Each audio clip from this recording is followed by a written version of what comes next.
Hi there. You're watching Pop Culture Warrior. This is the way.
Hi there.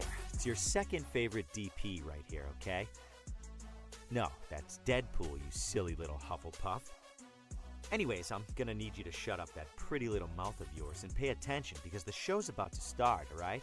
And, I don't know about you, but I know who's my vote for sexiest ex-soldier turned pop culture show host. Alright, enough foreplay. Let's get on with the show.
Broadcasting live from the basement of the Pentagon. This is WTF Nation Radio.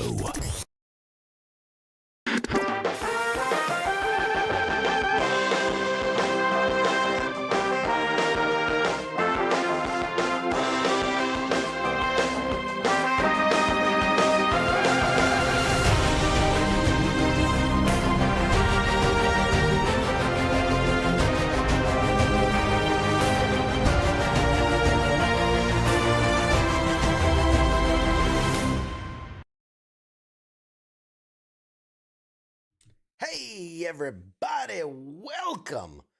Are we supposed to feel different music? Was the music too loud? My bad. My bads, y'all. I can adjust that.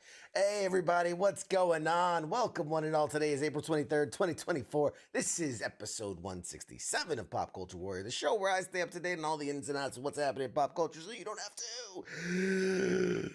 I am CQ. I am your pop culture warrior, and joining me tonight is our beloved. Wait, is it? No, that doesn't look. Can it? That's no. That's not right. Let's see who we've got joining us in the bubble tonight, ladies and gentlemen. Please welcome. It's Angry Elf. Hey! Hi, Peanut. Hi, Peanut. Hey, what's going on? You're not the face that I usually see in the bubble. No, not tonight. You look vaguely familiar. Yes. Mike, you've changed. You've changed your look. Stop. Mikey said we couldn't talk about this. That's right. You're right. You Don't can't talk about it. Can't talk about it. L.F.G, let's fucking go, man. I'm so excited. All right, tonight. Now, just FYI, everybody, we don't have a guest tonight, but I did want to shout out, we do have a guest coming on. Oh my God, I dropped it. We do have a guest coming on next week. It is, Jesus Christ, stay still. Buddy fingers. Oh my God, nerve damage is a bitch. We have the creators of A Game of Ham. It is a wonderful board game. It's kind of like a mix of, was it Cards Against Humanity, but also like a board game. It's wild, man. It's wild. I've been looking it out. They were so nice that, for those that know, Friday nights we've been doing these kind of like live game nights. They loved what we were doing. They reached out. They said, hey, we want to send you a game for you to play.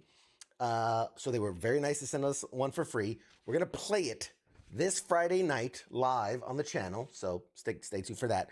And then they're going to come on next week. We're going to talk about the game and they're going to give one away to the audience. So one of you live lucky folks next week can win your very own copy of The Game of Ham. So tune in this Friday for us. We're going to got a bunch of guys coming over. We're going to play it. So it's going to be a lot of fun. Nice. What else was I? Oh yeah, we still have that that code. Remember I was talking about the leg holster thing a couple weeks ago. Oh yeah, that code is still active. Your satchel, the side satchel, the leg satchel, if you will. Yeah. At uubgear.com, code PCW10. Dude, I love it. I absolutely love mine. In 2 weeks, I'm going to Fan Expo Philly, the Comic-Con there. Oh. And I'm excited. I'm already like packing out my gear, and I'm like, okay, and this is gonna go here, this is gonna go there. I love the thing, and I'm gonna get the creators of that to come on as well because it's really a great product, and I love it. I'm happy to support things that I truly believe in, versus some type of shill for. Does it come in camouflage? It comes in everything, man. It comes in everything, every color, every style. I mean.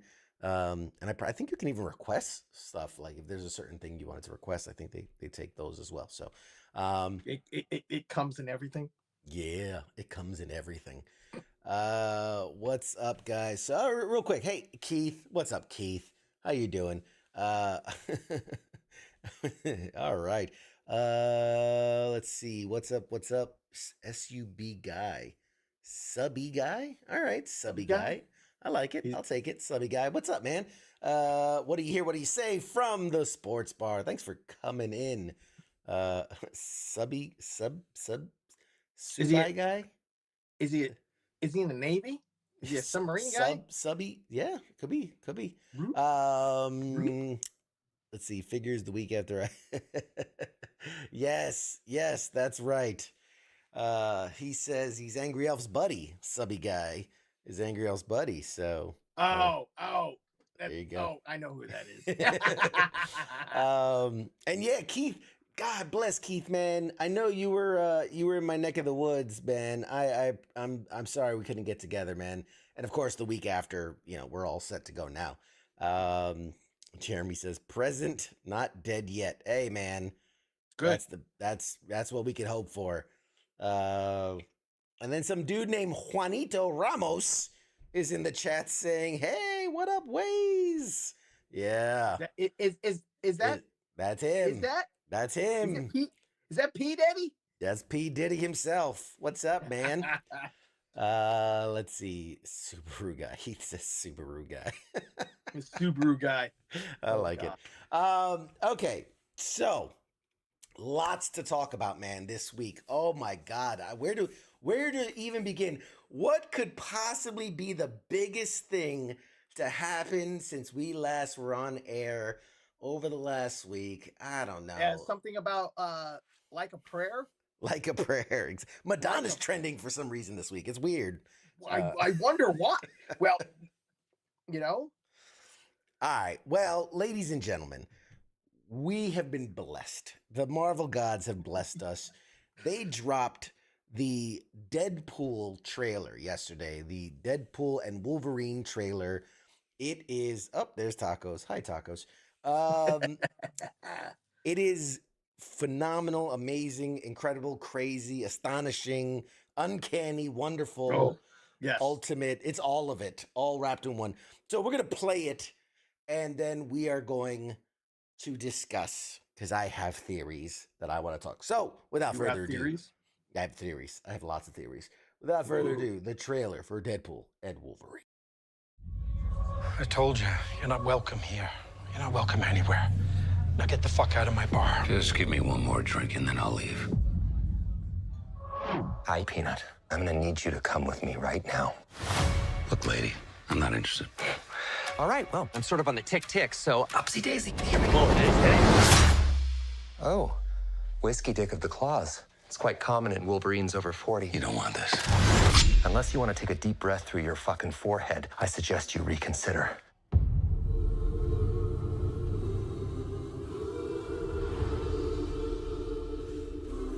I'm about to lose everything that I've ever cared about.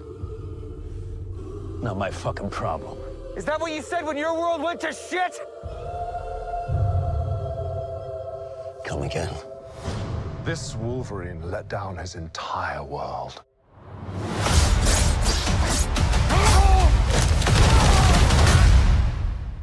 Want to talk about what's haunting you, or should we wait for a third act flashback?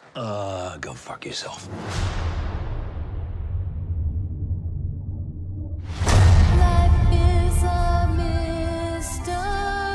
I don't know anything about saving worlds, but you do. Trust me, kid, I'm no hero. You were an X-Man. You were the X-Man. I am soaking wet right now.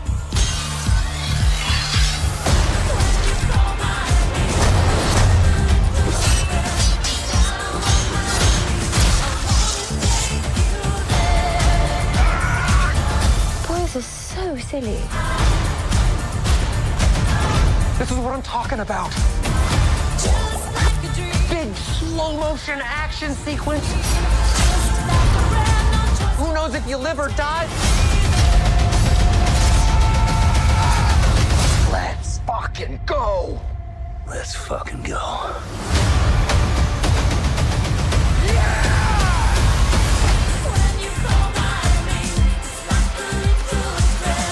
Want to do some cocaine? Hey, cocaine is the one thing that Feige said is off limits. What about Bolivian marching powder? They know all the slang terms. They have a list. Even snowboarding? Even disco dust. White girl interrupted? Even forest bump. Do you want to build a snowman? Yes! But I can't.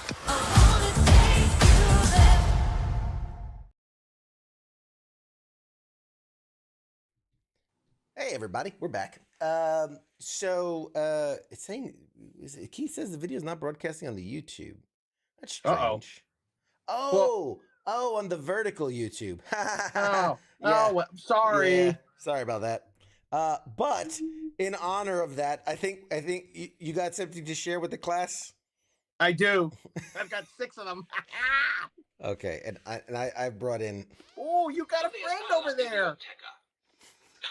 Oh, sorry. Wrong language mode. Hi, it's me, Deadpool. How you doing, bud? You excited for the movie? No? Yes? Hello? No? He Didn't shut up the whole time. Not the now. whole time, the Now he one shuts up. time he doesn't want to talk. Oh, he wants to play music. Hello and welcome to Deadpool TV. Oh, he's So, taking Bob, over tell the me, show now. you had a I see. superpower, what would it be? All right, shut up, Deadpool. You're fine. All right. All right. Wow, that really takes my breath away. Away with He's going to words. take this show over. But let's get real. What's your sauce? Barbecue or ranch dressing? You Real know what I ranch. like. You know what I like. Fascinating. Tell us more. He Okay. only responds to Madonna. That's good. I like that. Oh, good one. You're hilarious. What's the name of your improv troupe? All right. Deadpool. We've You know, no. Well, you should tickle do a me show sweetly with and that oh. head as your co-host. That would be terrible. Nobody would like that. Anyway, well, in honor of the release of the trailer, we're gonna hang you back there for now. Yes. Everybody can see you. There you go. So Deadpool and Wolverine. The trailer, phenomenal. Yes. Yeah. Phenomenal. It is everything I hoped it would be. I wanted it to be. I have theories. First, I'll let you go first. Is there anything you want to say about the trailer? About anything about it? The only thing that this does is don't give me hope, Feige. Don't give me hope, because I believe in Ryan Reynolds. I believe in Hugh Jackman. I think this movie is going to be everything that we want, and it's just going to, leave us heartbroken at the end. That's my only thing. But this thing looks sick. Like, I'm sitting there. The second the tickets go on sale, I'm going to get the first showing I can get, and I'm going. And I might just watch it 2, 3, 4 times that weekend. Kind of like what you and I did years ago when Spider-Man 2 came out when we were in Vicenza. That's right. Yes, or more recently when Spider-Man No Way Home came out, and I watched it like 5 times in the theater. Yeah. So, man, there's so much to unpack. Yeah, I mean, it really is. We knew going, just with all the spoilers and all the things that have been leaked, we knew we were going to see the return of a lot of Fox characters. Even with the teaser trailer that they showed before, we knew like Pyro was coming back, and right, and obviously we knew Wolverine was coming back. Obviously, this is just like wow. Obviously, if you play it frame by frame, you see the TVA's involved. We know the Void, that the end of time Void is involved, because we see all the kind of Mad Max style, whatever, of the wasteland. We know that, what was it, Eliath, the big purple monster from the cloud monster from Loki. We know that's involved. We saw that. Yeah. We see returning characters like Lady Deathstroke, or no, Deathstrike, not Deathstrike. Deathstroke. God forbid, Lady Deathstrike. Then we saw, what's his name, Azazel, I think was Azazel. The guy the that red was... the Nightcrawler's daddy, basically. Not anymore. we see him in it. Like, there's just so much there. And then just the Easter eggs, like the storefront that said Liefeld, just feet. Just feet. Yeah, just feet. Yeah. For those who don't know, Rob Liefeld, he was the creator of Deadpool and a lot of other characters, was notorious. Can't draw feet. Can't draw feet for his life. Some of the most amazing, iconic artwork you'll ever see. Yes. And obtuse triangle square feet. Just really weird feet. Yeah. And he admitted himself he can't do feet. Like, it's just something he can't do. That being said, so we saw Dogpool. So Dogpool in the trailer. Like, there's so much. There's so much. And there's so much rumor that wasn't in the trailer. And I hope we don't see it in the trailers until we don't see it until we're sitting in the theaters. Yeah. There's Yeah. so much, and the fact that so the leak shots showed Wolverine with the sleeves, and then this trailer shows him sleeveless, and then there's been teased images of Wolverine with his iconic mask on, but we haven't seen it with Hugh Jackman actually rocking the mask. I can't wait. I hope it's in there, and two, I can't wait to see that. Him actually rocking the traditional Wolverine mask. Yes, absolutely. He'll definitely have the mask on at some Yeah. point. We know that. Somebody else he pointed out the at the end of the trailer, right? The Doctor Strange-esque portal opening up. Now, when you look at that shot, anytime a portal has been opened in the MCU with that little spirally shit, you clearly see what's on the other side. I believe it was very intentional that they whited out that circle. That's just like the No Way Home trailer where they had to edit stuff out. They wiped out the other two Spider-Man. So my theory is that wherever they're jumping to, A is pivotal to the story. And it would probably spoil things. And B would be instantaneously recognizable, right? Because if it was just like a room they were jumping into, like you could be any room. But A, like the action poses, right? Which I love that Wolverine's doing his ridiculous, because who jumps like that? It's a perfect comic book homage where he does like the 2 feet up arm, but no one in real life jumps like that. So I love the fact that they did it. And then, Wolverine kind of going in with the club. So whatever's on the other side of that portal, A, it's right on the other side of that portal, right? Because it's not like they're running through or walking through. They are mid-action, they're mid-John Wick in air kind of poses, meaning that, whatever, maybe it's a Sentinel head on the other side of that portal. Maybe it's the Battle of New York. Maybe we're going back for a 7th time to the Battle of New York. Maybe it's the final battle of Endgame. Could be the final battle. It could be Thanos. It could be, my God, a million different things. Yep. What really strikes me with this trailer is how many kind of references that are homages or nods to the Old Man Logan story arc. Yeah. For those that don't know, one of my favorite stories ever told was Old Man Logan, which, like any good story, they've redone to death.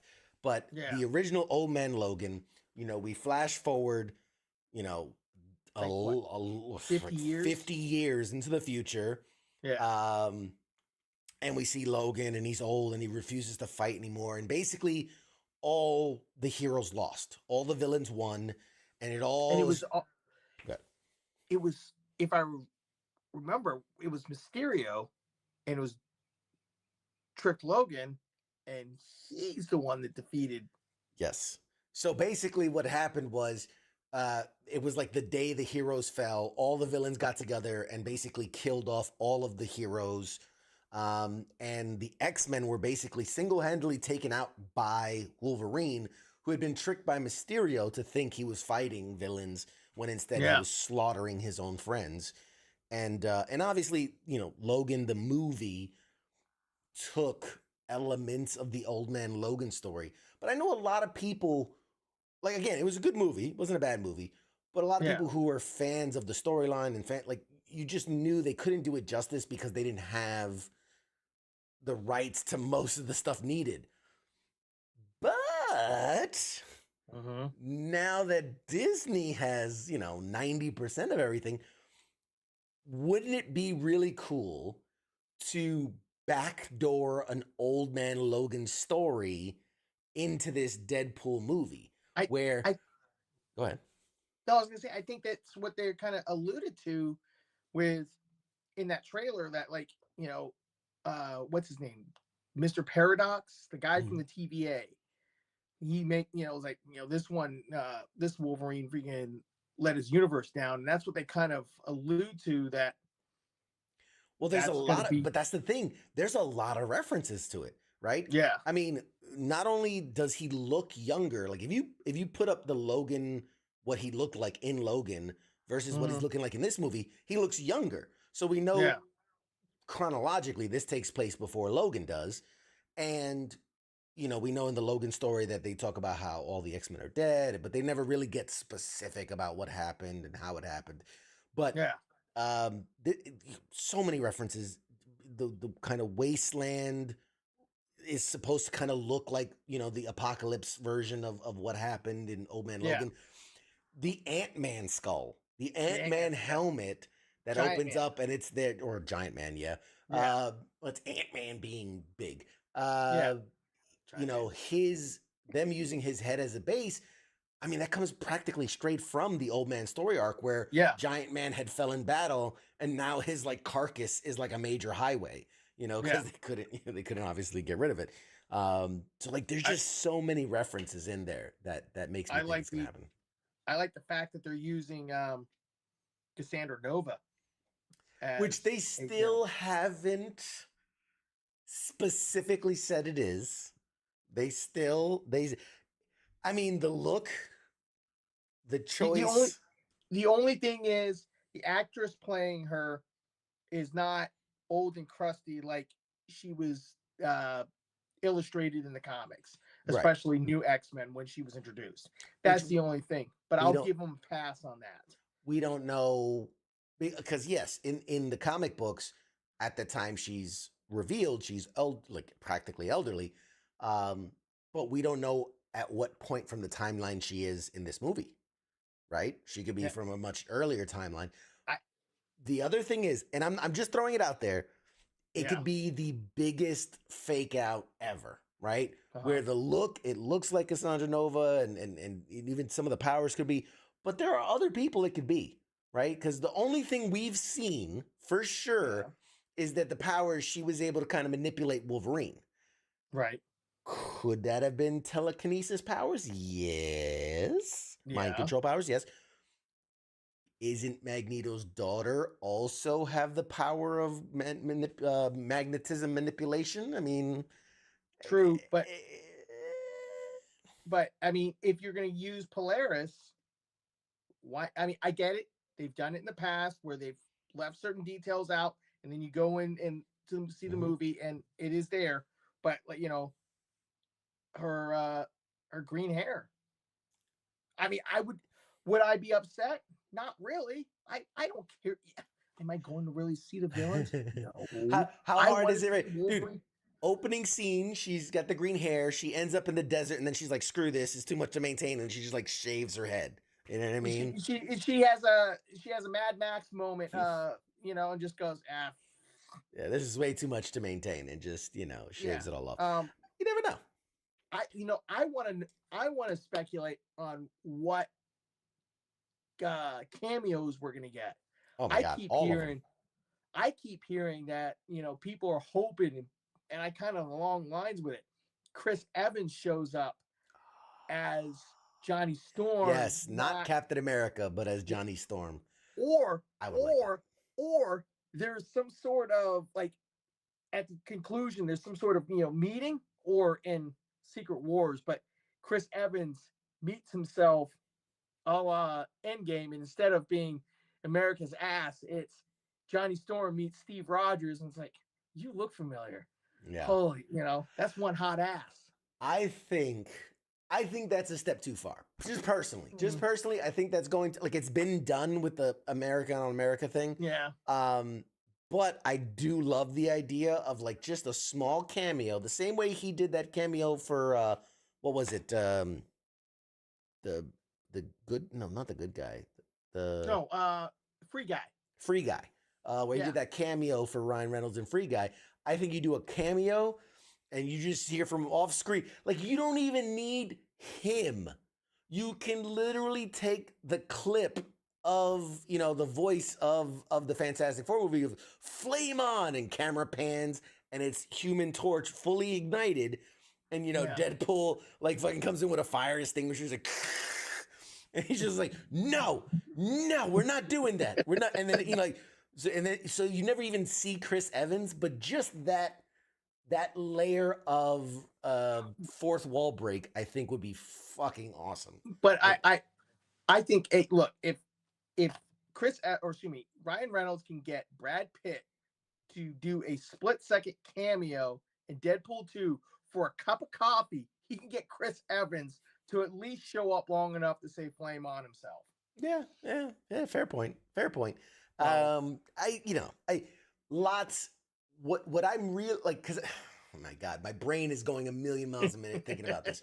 This movie opens up so many possibilities. So many possibilities, and I think what it's going to boil down to for me, we know it's going to be a good movie. The action, we haven't even talked. The fight scene looks incredible, and I mean, it's just so good, dude. There was somebody else that spotted this. Credit to them. I don't know if it was New Rockstars or somebody, but they put there's the one scene where Wolverine and Deadpool are fighting, right?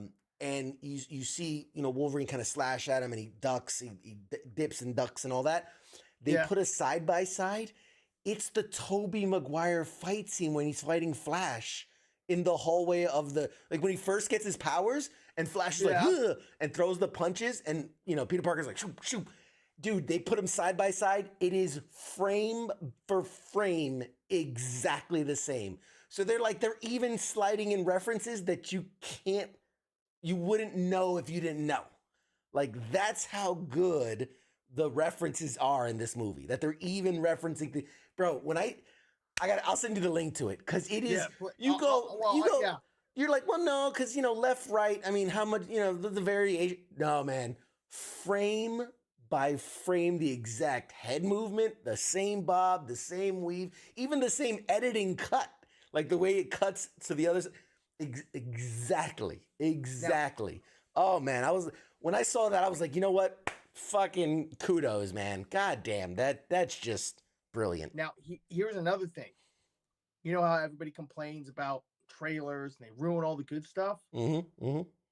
What if 80-90% of what is in this trailer is not in the movie, and this was either A, done specifically for the trailer, or B, the crap that was just cut out, like we didn't have time, or hey, this just didn't meet the cut, so we put it over here in this pile, and then they made the trailer out of that, and we haven't seen anything that's going to actually be in the movie. I wish that was the case. I do. I do.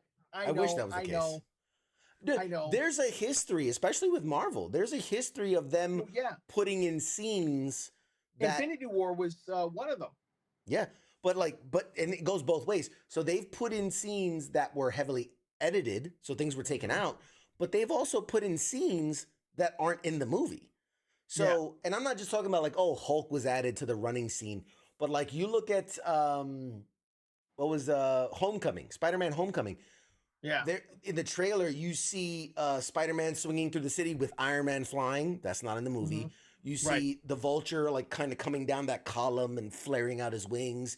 That's not in the movie. So there's a lot of times where they'll do test shots just to see how it looks, and it's almost like for the pitch, but they're beyond the pitch. But these kind of test shots that never intended to be in the movie, but they use a lot of that for the trailers, so to hide more stuff for the movie, which I'm all for it. I am all for it. As long as you're not purposely deceiving people into believing they're going to see one thing and then showing them something else. But if you want to keep us in surprise, the whole point of a trailer is to know what the tone of the movie is, or the general concept of the movie, right? We know it's Deadpool. We know some time travel, timey-wimey shenanigans are going to happen, and whatever. What's going to sell it for me for this movie is, like I said, we know the comedy is going to be on point. We know the action is going to be on point. What's going to sell it for me is this is the last time we're going to see Hugh Jackman's Wolverine, right? So does he get, yes, it is. Will he get the send-off that he deserves? Because Logan was good. Logan was good. But it's still, in my fell short of how. I mean, the guy deserves a goddamn like a real send off. He deserves a something like, but yes, absolutely. I just, yeah, I hope it's something like, I don't know, maybe kind of sort of tear jerky. Yeah. Well, like here's the thing. The ending of Logan where he dies in the field and all, like that's the emotional ending. I want the badass going out guns blazing ending where, you know, the whole point of this movie is there's an incursion happening, both worlds will be destroyed, and so he has to make the ultimate sacrifice, right? He does the thing that forces his Fox universe to be destroyed so that the Marvel universe can continue, right? Because he realizes, you know, his universe is already fucked. All the superheroes are dead, you know, supervillains have taken over, whatever it is. Might as well save the universe that has heroes still alive, that has a chance. And so he like makes the ultimate sacrifice to do that. The other thing is Deadpool needs to live on.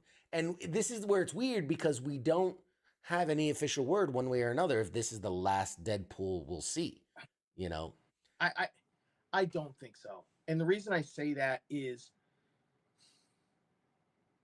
Disney and Marvel Studios. So there's the fact there's several things. I'm not gonna say problems. The thing of it is this is they drop so many F-bombs in the trailer. It's got to be a rated R movie. Oh, it is. It is. And you see the claws to the nuts and all that stuff. So, but here's the thing. You have Deadpool live on. Disney and its old image of being child friend or family friendly with a rated R character. I get it, and it's going to. But is Deadpool going to translate well if he shows up in Secret Wars? They're going to want to make Secret Wars PG-13. So Deadpool shows up in another Avengers movie or whatever in the future, Spider-Man and Deadpool. Are you going to make that PG-13? Or are you going to make that rated R? Here's my thought. If we do get Deadpool moving past this movie, if we get him Secret Wars, etc., just by the virtue of the nature of the character, you know, when it's a big team up movie, you know, the first, like when sorry, it's playing in my head and I love it. It's, you know, Captain you have America a scene saying language. No, better than that. Is you have a scene like it's, you know, Endgame or whatever, normal scene, and then they're like, we're gonna need backup. Camera quick pan to literally Kevin Feige's office, and it's Deadpool standing there, and he's like, if you sign here, you get to be in the movie. But you know it's PG-13, so you gotta watch the language. The minute you cross the line, you're out of the movie. And he's just like, fuck. Because you get one F-bomb in a PG-13, so he's just like, fuck, fine. And he signs, and then just literally walk from the office, and then it pans right onto screen. He walks into the battlefield. Right into the battlefield, and he's like, okay, let's do this. And he's just like, L.F.G. And they're like, what? Don't worry about it. Don't ask questions. Don't ask questions. It's contractually obligated, and then go. You know what I mean? So, and then that's how you make it PG-13. Or better yet, in keeping with Deadpool, he still drops the F-bombs, but every time he drops an F-bomb, there's a censored, sign over his, his mouth, and he goes beep, and just bleeps him all the way through. Yeah, I mean, there's a lot of ways you can do it. And like Keith says, if it makes good money, Deadpool will be back. And yes. I definitely think that that is true. It is true. He's got to be. I mean, come on. The only problem I think could happen is in like a serious team up movie. Ryan Reynolds, from my understanding, at least with these last with these Deadpool movies, has been like a guiding principal Influence, type yeah. guy. Yeah. Kind of trying like this is how we're going to do this. This is how to do that. I've heard behind the scenes problems with the development of Deadpool 2 with who was it? Timothy Miller was the director from the Oh, first one. He came over to do the oh. second one, and there was Yeah. problems because Ryan wanted to do things this way and he wanted to go a different direction. One of it was they wanted Josh Brolin. Ryan Reynolds wanted Josh Brolin to play Cable, but they wanted somebody else similar to like Dolph Lundgren to play Cable. Yeah. And obviously Ryan Reynolds won out. So I there's think it that. worked out. But then again, get Kevin Feige to cameo. He would love that. Yeah. Shoot. Let's see. I just got a note here. All right, fair enough. From the actual King Smith, he has a running logbook. This is a real thing. This is not for fun. This is a real thing. The actual King Smith has a running logbook of CQ predictions. And anytime I make a declaration or a statement that he believes is wrong, he captures it and puts a little notation. So he just sent me a screenshot that says April 23rd, 2024 on PCW. CQ says, we will never see Hugh Jackman's Wolverine after this movie. I'm gonna stand by it. I'm gonna stand by it. And I'm going to play devil's advocate. I think he's going to show up in whatever this Secret Wars movie. I'm hearing that kind of the rumors are that they want to have Hugh Jackman and one of the Spider-Men, be it Toby, be it Andrew or Holland. Tom. Yeah, one of them to team up with Wolverine to have that Wolverine Spider-Man team up. But it's going to be the only Wolverine I've heard is Hugh Jackman. I've heard rumors of maybe other guys taking the claws. What's that? The problem with that is they want to introduce X-Men in the MCU. Yeah. And they're going to eventually do it. If you keep bringing back Hugh Jackman, you can't move forward. The prevailing rumor is right now that end credit scene from the Marvels with Beast and and the Binary character, that's going to be the X-Men universe, and somehow through all these incursions that they've been talking about that's going to happen is going to lead into what comes next. Like, I don't know if you guys talked about it already or not. Did you talk about what the suggested current theory is about the Fantastic Four? Takes place in a different. That it takes place, like a different, either a different timeline or a different dimension. Yeah. Yeah, and then at the end of the movie, they end up in the MCU's universe. And that's so. My only problem is it's fine if you do it with one set of characters. If you do it with the Fantastic Four movie, that's fine. But if you're going to do it with the X-Men, right, and then that's going to be the prevailing how you're going to roll all these Fox characters into the MCU. What I think, and the way it makes sense to me is, this is how we're going to end the X-Men universe as we knew it, the Fox universe.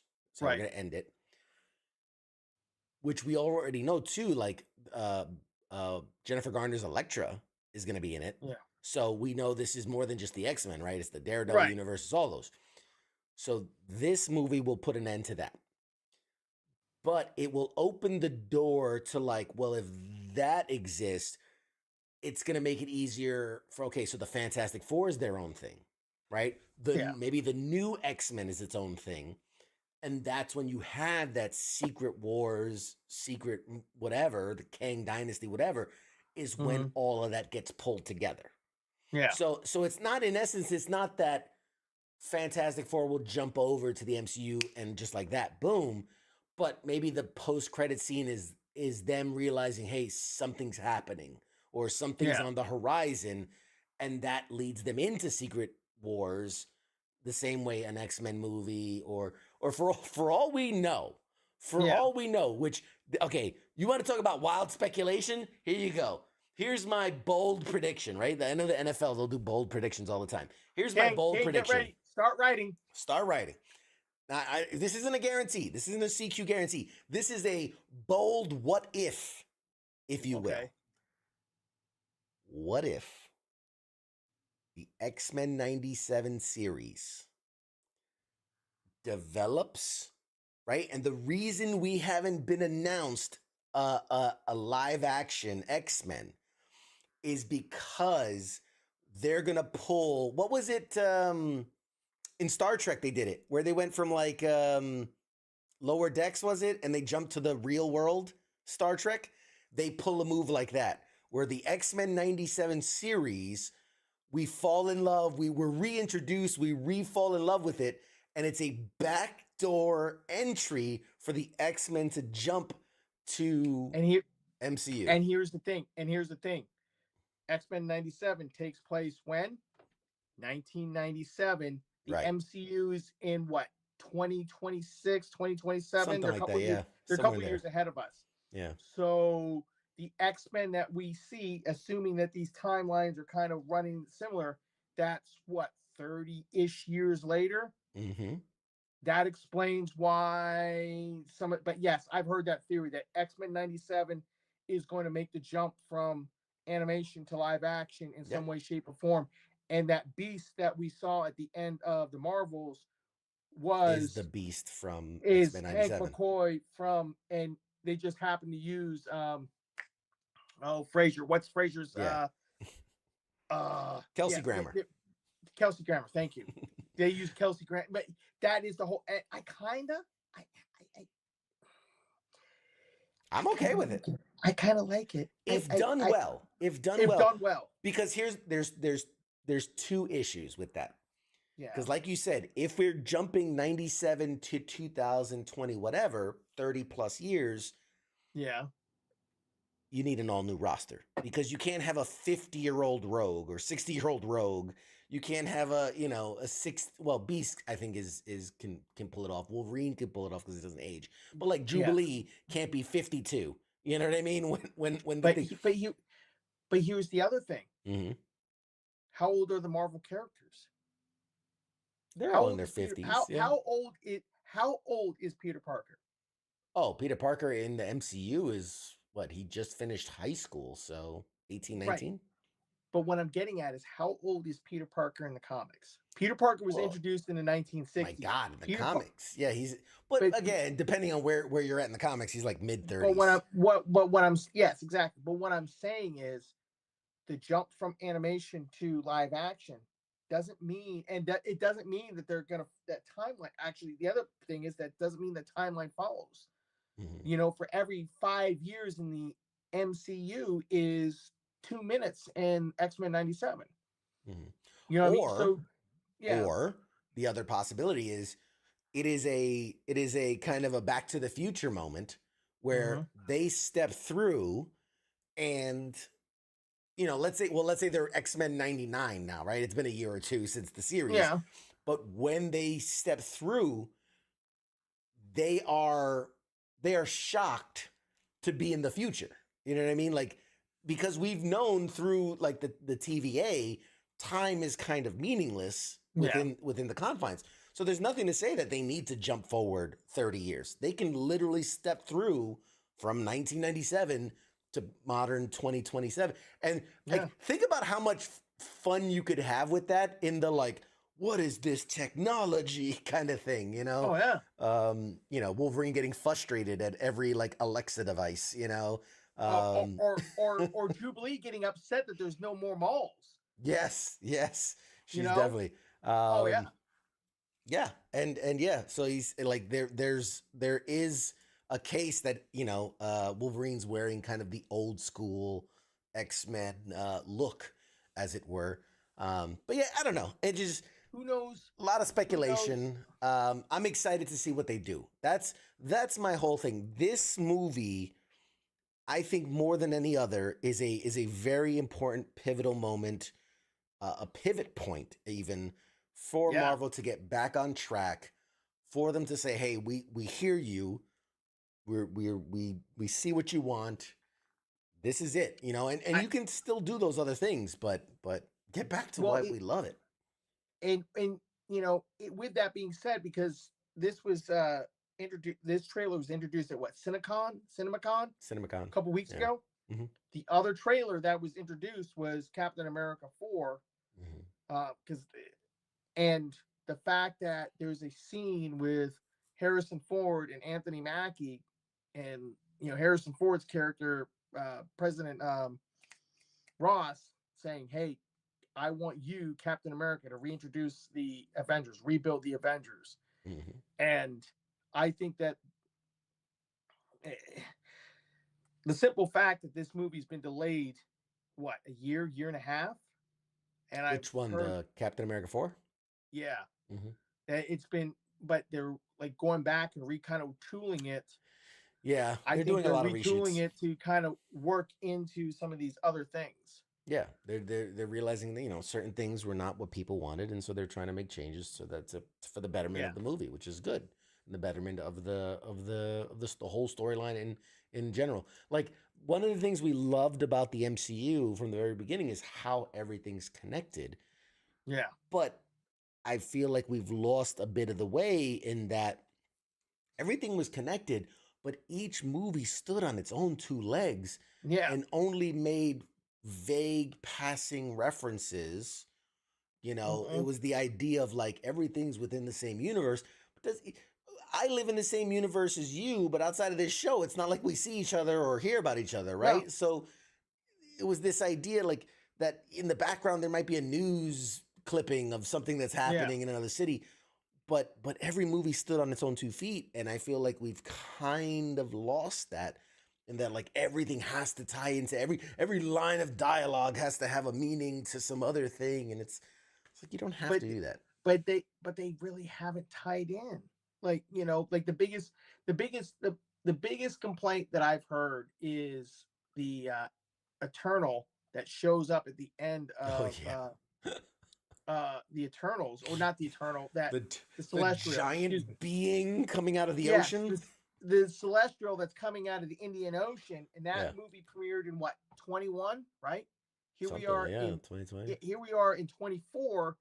They still only made a passing reference in one movie, and supposedly this is how they're going to introduce adamantium. That's the running rumor, that Celestial, they're going to end up mining adamantium. I don't know. Hey, I don't know either, man.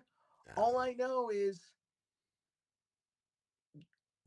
the X-Men is what everybody wants, because X-Men 97 is killing it. Absolutely killing it. Killing it.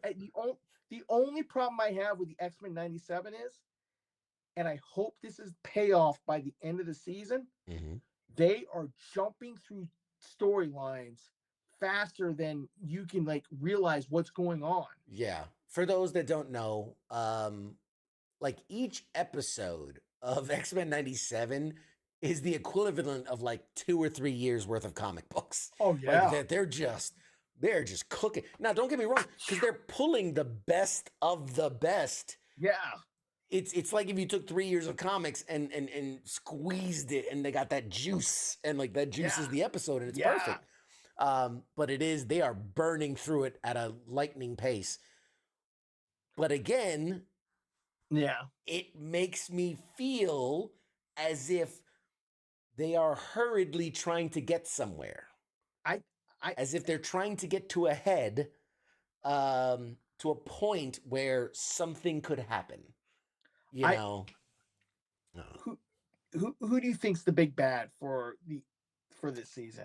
Well, again, you know, Sinister's the one that's been kind of heavily, you know, implied. Implied, yes. Yeah, but X-Men's also, you know, known for having a lot of, you know, surprise things. So it's not hard to believe that there's a hidden puppeteer mastermind. A lot of people saying Cassandra Nova is also going to be the X-Men because of the storylines that they're pulling from. that it ties really True. well into that. True. But it's obviously not. It's not gonna be.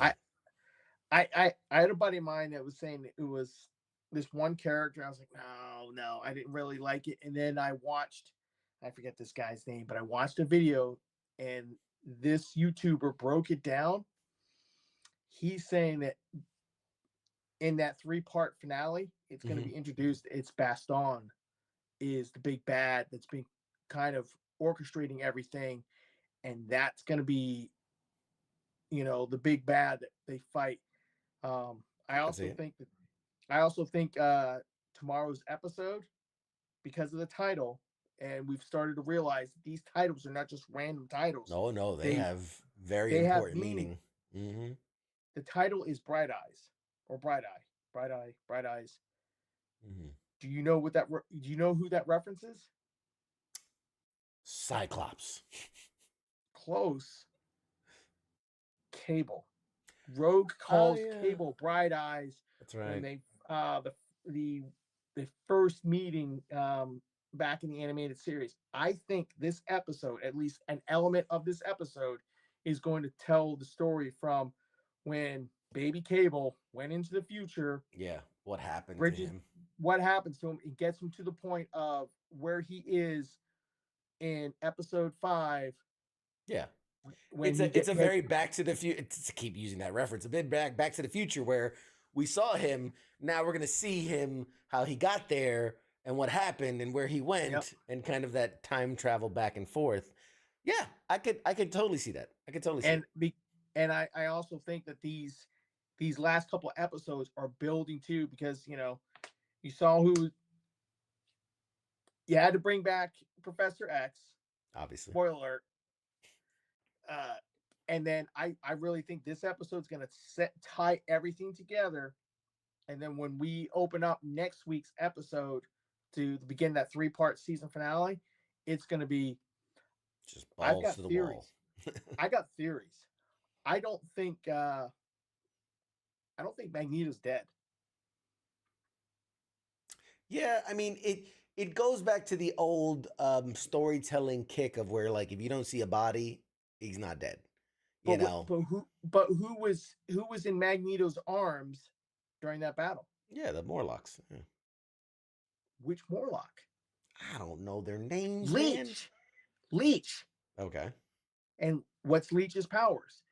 He shuts down other mutants' powers. So Leech was legitimately in Magneto's arms. And then the last we see is Magneto says to Leech in German, don't be afraid. Mm-hmm. And then the next scene you see is the Sentinel or the Wild Sentinel say Omega threat eliminated or whatever. Yeah. My theory is Leech activated his powers, shut down Magneto's powers. The Sentinel thinks that Magneto's been eliminated and they escape. And the only reason I say this is I've seen a still or 2 stills of Magneto in that same X-Men 97 art style, back in his red and purple armor or uniform, picking up his helmet and putting his helmet on. And I think what's going to happen at some point in these last 4 episodes, Magneto said, hey, maybe he's talking to himself. Maybe when Xavier gets back to Earth, he connects with Magneto telepathically, but he basically says, Charles, I tried it your way, puts his helmet on and says, now we're going back to my way and I'm going after these humans. Yeah. I mean, I could see it. My God, we've been talking about this forever, but it's good. It's good. It's all good. It's all tied together. Before we take a quick break, yes. Fallout. And I know you haven't been able to see it yet. I won't spoil anything. Yeah. It's awesome. I mean, it is awesome. Probably, I'm thinking real hard before I say this. I'm going to go on record and say the best adaptation of a video game ever created. That's bold. Ever. And that's and I love The Last of Us. Right. Loved it. I thought it was phenomenal. But this is by far the most perfectly adapted where and it's crazy because something like The Last of Us does have to follow the story of the games. It can't really do its own thing. It wouldn't make sense to do its own thing.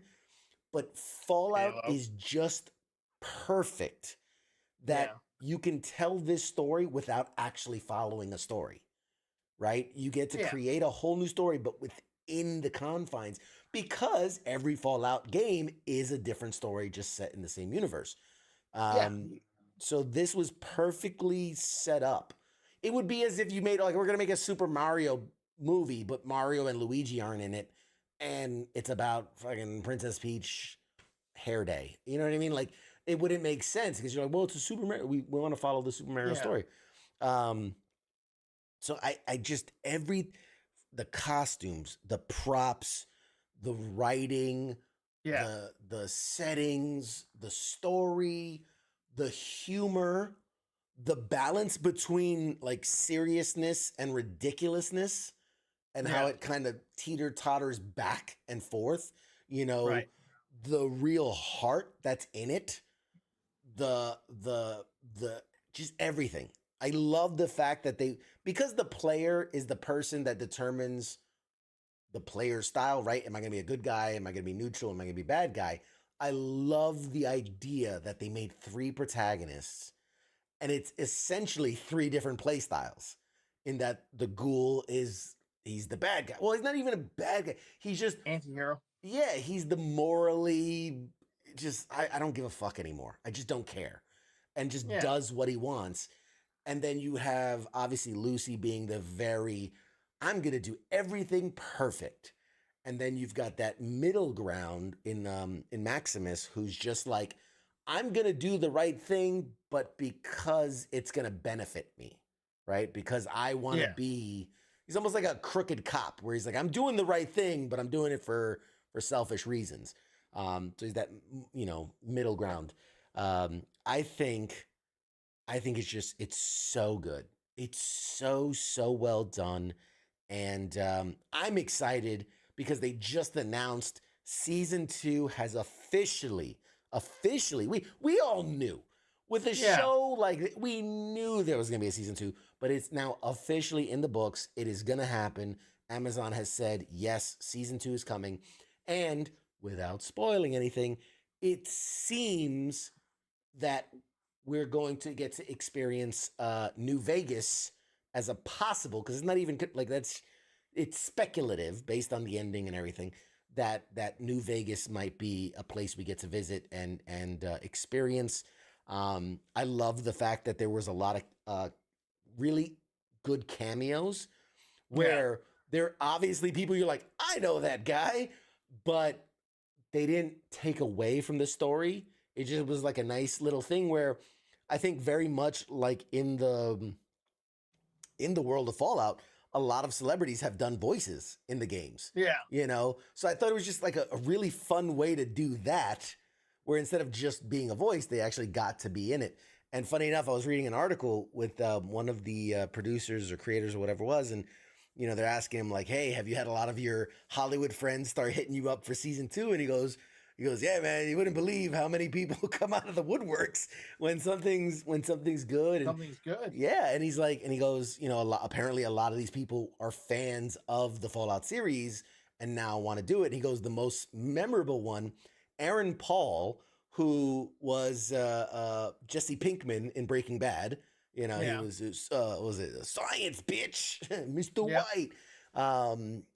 He apparently has been a huge Fallout fan, going so far back that there's pictures of him at the premiere of Fallout New Vegas, of the video game back in 2010. There's pictures of him at the premiere of a video game back when he's at the height of, Breaking Bad. But that's how much of a fan he was. And he said he reached out and he's like, hey, man, if you need somebody for season 2, like, holla at your boy. Yes. Yeah. So nice. I think he'd make a great, a junker or raider or whatever. Fuck it. But yeah, I'm excited, dude. It's so good. It's so good. Kenny, hold me to this, and you better still be listening. While we're in New Mexico, we got to watch out Fallout. We got to watch Fallout. It's what, 10 episodes? It's 8 episodes. Perfect. We can do that. Ranging from we can do that in a 45 weekend. minutes. Yeah, 45 minutes to like an hour 5. I think the premiere episode was like an hour 10. That's fine. But then every episode was shorter than that. But yeah, it's so good. Classic Fallout. You know. Oh man, yeah. Your guy says he's all about it. So there you go. But yeah, so it's great. It's great. It's so good. I can't. If it doesn't win awards, fuck all of the categories. It means not. Like you cannot tell me that. Okay, is it a drama? No, it's not a drama necessarily. And is it silly? Is it gory? Is it ridiculous? Yes. Right. But does it have a message? Does it have amazing writing and story and characters? And a lot of people complained about the Maximus character because they're like, he doesn't have any personality, and like that's the point. That character is meant to be like, I'm just gonna go where the story takes me. Yeah. Like that's the point of his character. He's only concerned about like what's right in front of him. He doesn't have aspirations and all these things. Like he's a bland guy. But yeah, there's just so much good. And I love the fact that it's clearly written by, it's clearly designed by people that love the series. Game. Yeah. Because nothing is taken, like there's Easter eggs, right? Every good show has good Easter eggs. But like there's nothing where you're like, that thing, they're using a laser rifle, but it's shooting bullets. And you're like, that obviously they don't know what the hell they're doing if they, but like everything is the painstakingly detail that went into this is so good. And then even to go as far as they could have literally just said, take everything and put it in this first season, but they purposely left things out. With tease, you see, again, not to spoil anything, you see a certain type of skull to know that even though we didn't see it in the season, they exist in this world. We see, a robot that's half buried, that's pretty important in the game and one of the enemies you fight in the game. We didn't see him active in the series, but he's there. We're letting you know he's there. We see like a hand of a super mutant that's covered up. So we know that they're there. It's like all these things that we know they're there and they're teasing for the second season and leaving surprises for the second season. I'm all about it. I'm so fucking excited. I'm so excited. It's great. It's great. And obviously obviously, was it Fallout 4 became the most played game in like Europe over the weekend? Like it was crazy. All this, subscriber counts went up and the sales went up, and it got people hyped to go back and play the story, which I think is awesome. Scott says, you think we're going to get an FONV? Oh, Fallout New Vegas. I'm like, what does FONV stand for? Do you think we're going to get a Fallout New Vegas remake? Honestly, and if you're talking specifically about the game, I don't think so.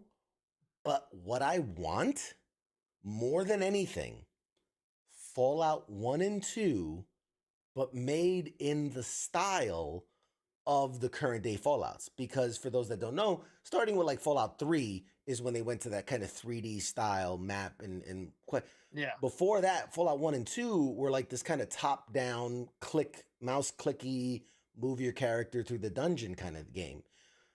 All the elements were there, the story and the things, graphically that's what it was. So I want them to go back and make Fallout 1 and 2 and do a remaster in current day technology. It could be an exact port. They don't have to change. Now, obviously, they have to from the ground up. They have to create the levels and things, but like they could use the same words, same story. They don't have to change nothing.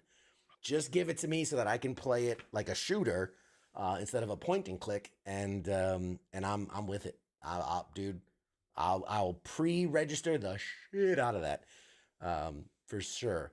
Yeah, we've Scott said, look at how many times they've remastered Skyrim. Yeah. They should put their own spin on New Vegas is definitely possible. But I think, I think a remake for Fallout 1 and 2 would be great. Yeah, dude, oh my God, I take my money. I will throw it at the screen if they tell me they're making a Fallout. They're like, hey, we're gonna delay Fallout 5 by 2 years because we're doing a Fallout 1 and 2. You can even do like a dual, because like they released, what was it, Tony Hawk Pro Skater 1 and 2 was like one game. Do like a Fallout 1 and 2, or call it Fallout 1.5 or whatever the fuck. Yeah. And release that, dude. I will I will pre-order that and Fallout 5 at the same time. Take my money. Take my money. And I think with the success of this show, I think they're gonna put more resources behind it for sure. So, all right, let's take a. Or you have? I'll let you final thought. Final thought. Oh, you've said everything about Fallout. I will watch the show, come back in 3 weeks, and I'll give you my thumbs up, thumbs down. Yes, we need a review. Which by the way, for those that didn't see it, our guy Angry Elf here got to pre-watch. Really, let's shout that out real quick before we go to break. You got to pre-watch. What was it called? Infested. Infested or infestation or infested? Infested. Infested. Yeah. Yes. I'm telling you, like I watched it and not you. It was I went into this movie kind of like, okay, we'll see how this goes. Kind of, all right, I'll watch this, and then like walked out of or finished watching the movie and walked away from it going, yo, that was pretty good. And it kind of, for me, it was, it's a spider movie. So one, if you have arachnophobia or something associated with that, be forewarned. But two, who doesn't? Yeah, exactly. But like, two, it had like callbacks, in my opinion, to like Alien and Aliens. There's one scene that kind of reminded me of the Colonial Marines going into the hive and then getting messed up, and I was like, dude, because it definitely what was it rated? Was it rated R? I don't remember. Yeah, I think so. Yeah, but it doesn't have any of the gore. It's just all that suspense and that horror, suspense, and everybody's kind of like natural, like creepy crawlers, spiders thing. And the only thing I'll say is the third act kind of, it makes sense, but there's some parts to it. It's kind of like it's a movie, but acts one and two, it took you out of it a little bit. A little bit. I won't spoil it, but it did. But yeah, it's definitely worth a watch.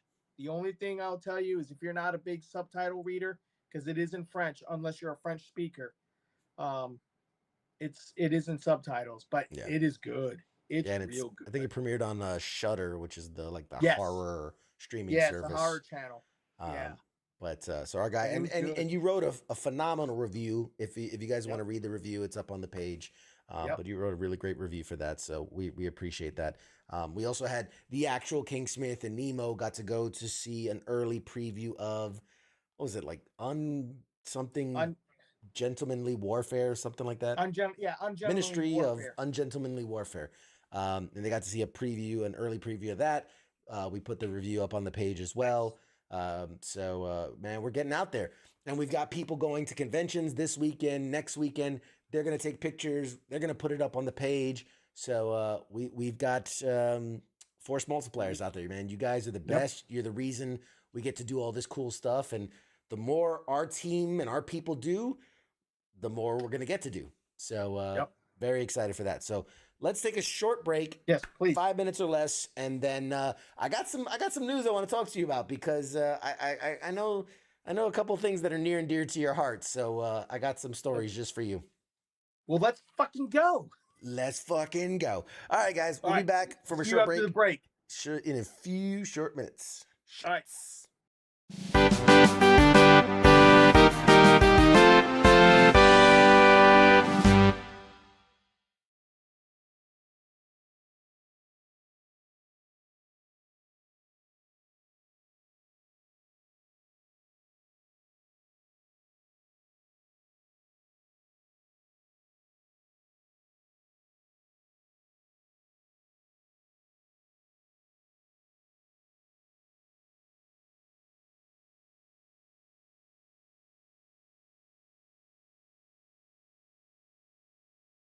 You're listening to the sounds of WTF Nation Radio.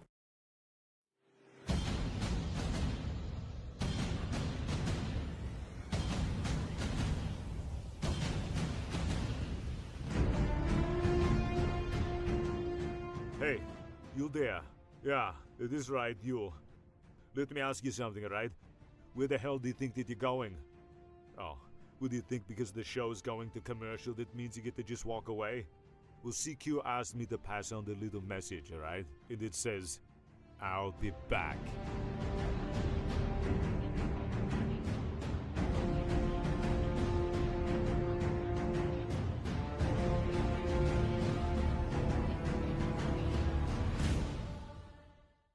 After all I've done, do you love me now? Do you love me now? After all I've said, running through your head, do you love me now? Do you love me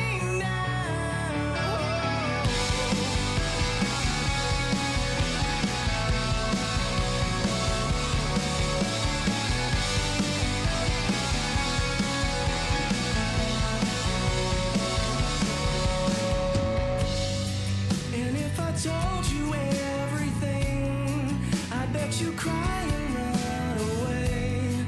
'Cause with all the lies I keep, made you believe this was me. The truth is I am not at all who I preach myself to be. And I deserve to be alone, and I'm alone here with me.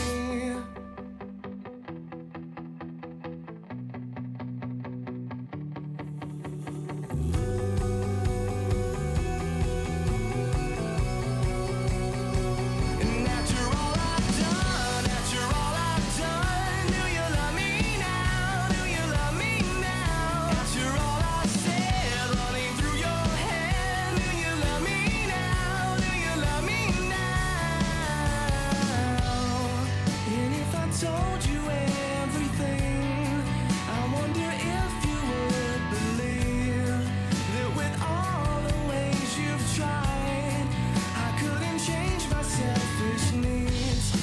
And with endless love from you, I took for granted everything. And I deserve to be alone here with me. After all I've done, do you love me now? Do you love me now? After all I've said, running through your head, do you love me now? Do you love me now? And I believe I could close my eyes and make it go away in dreams.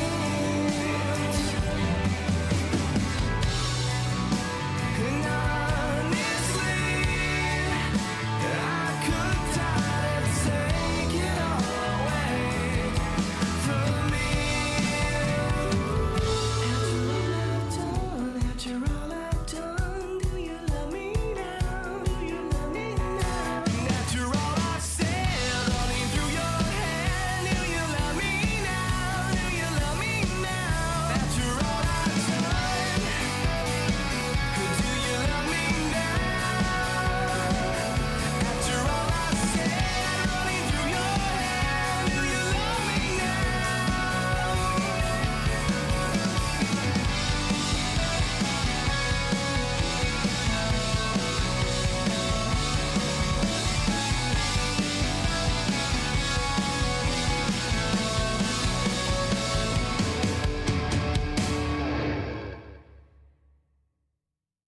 You're watching Pop Culture Warrior.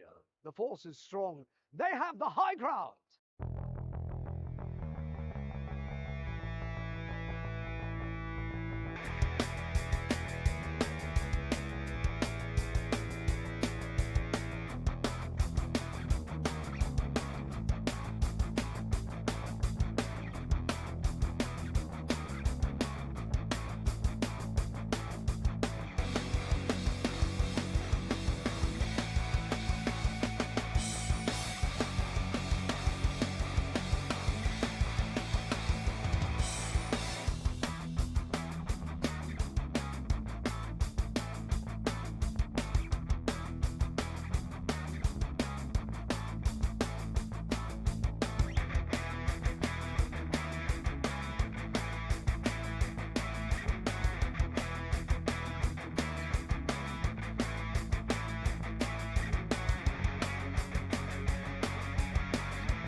Broadcasting live from the basement of the Pentagon. This is WTF Nation Radio.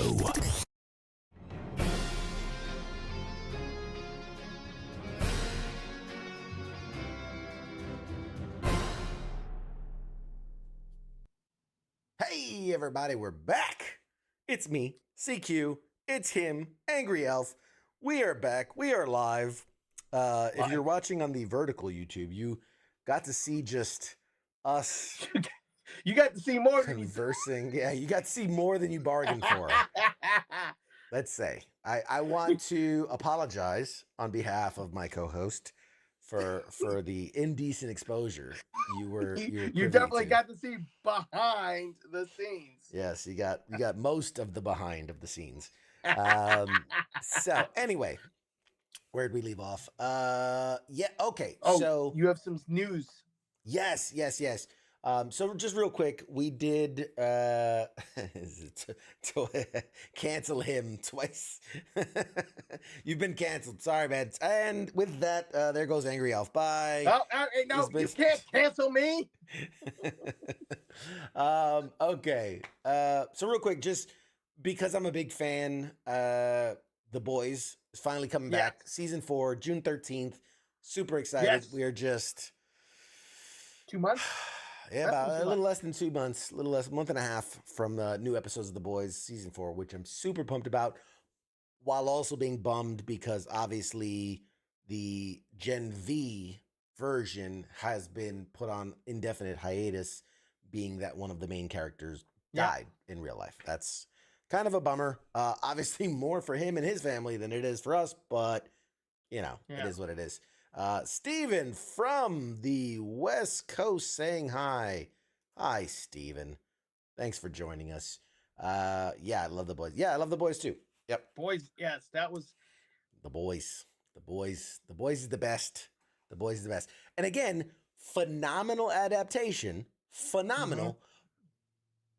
But not the best adaptation. No.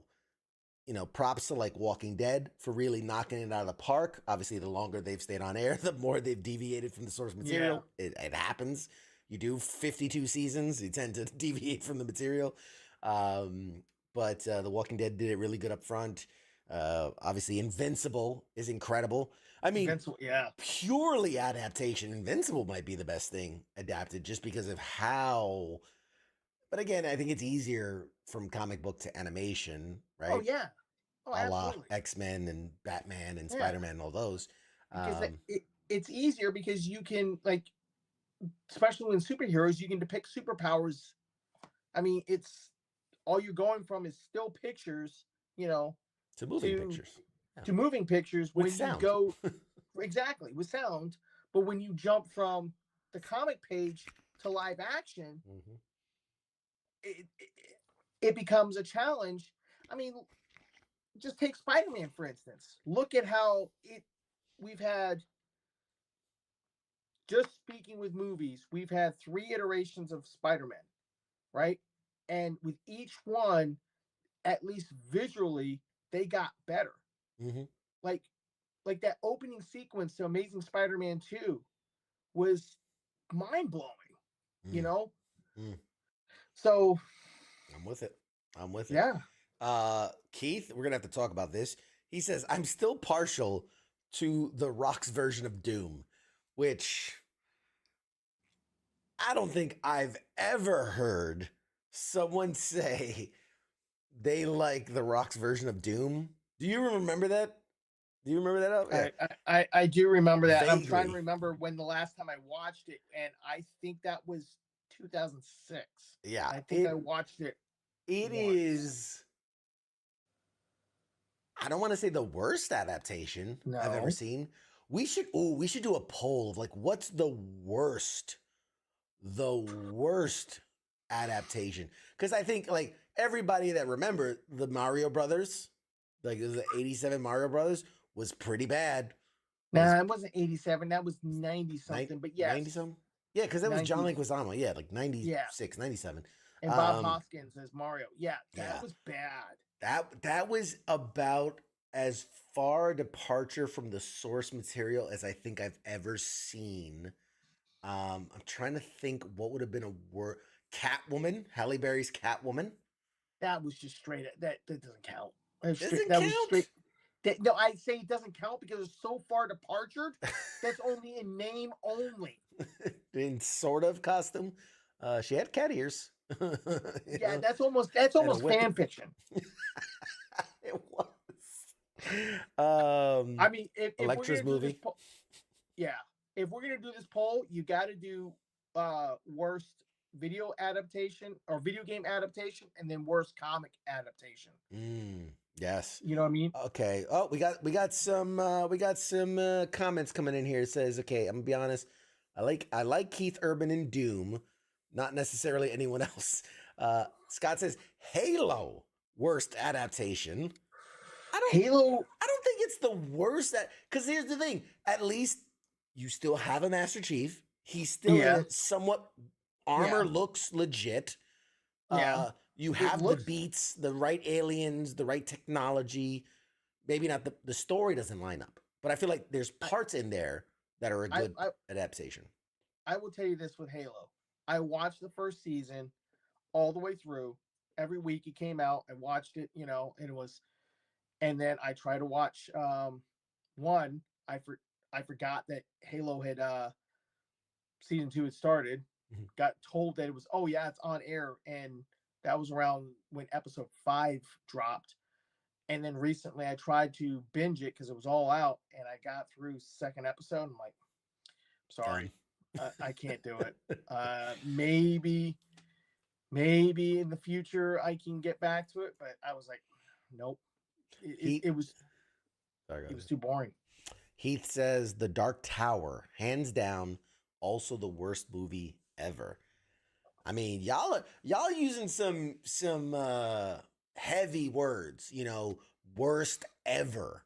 Like that's saying some things. But we're talking, but Dark Tower, you're talking about that's a comic adaptation. Well, it's a novel. It's a novel and a comic. Well, yeah. Well, I think the comic was based on the novel, and then the movie was based on the comic. Pretty sure. I thought the comic and the novels ran side by side.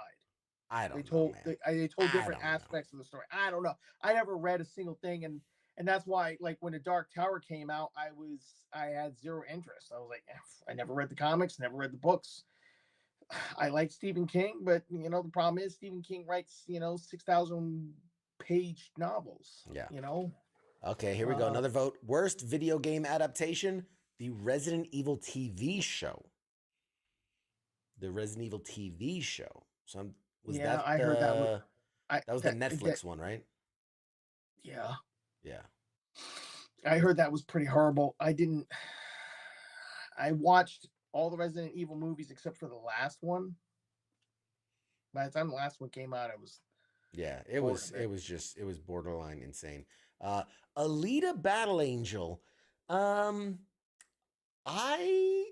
didn't mind it. I didn't mind it. Bad.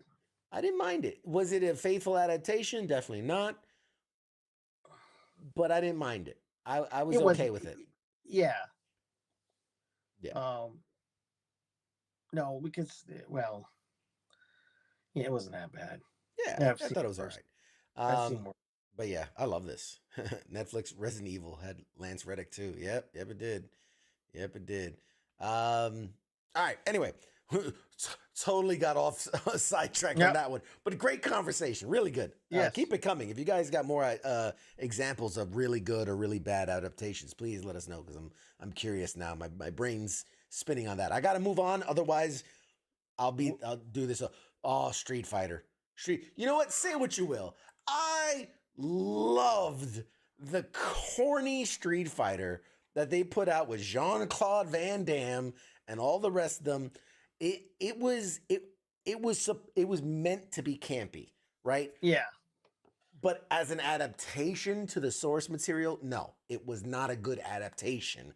But I enjoyed the hell out of that movie. I know it was terrible.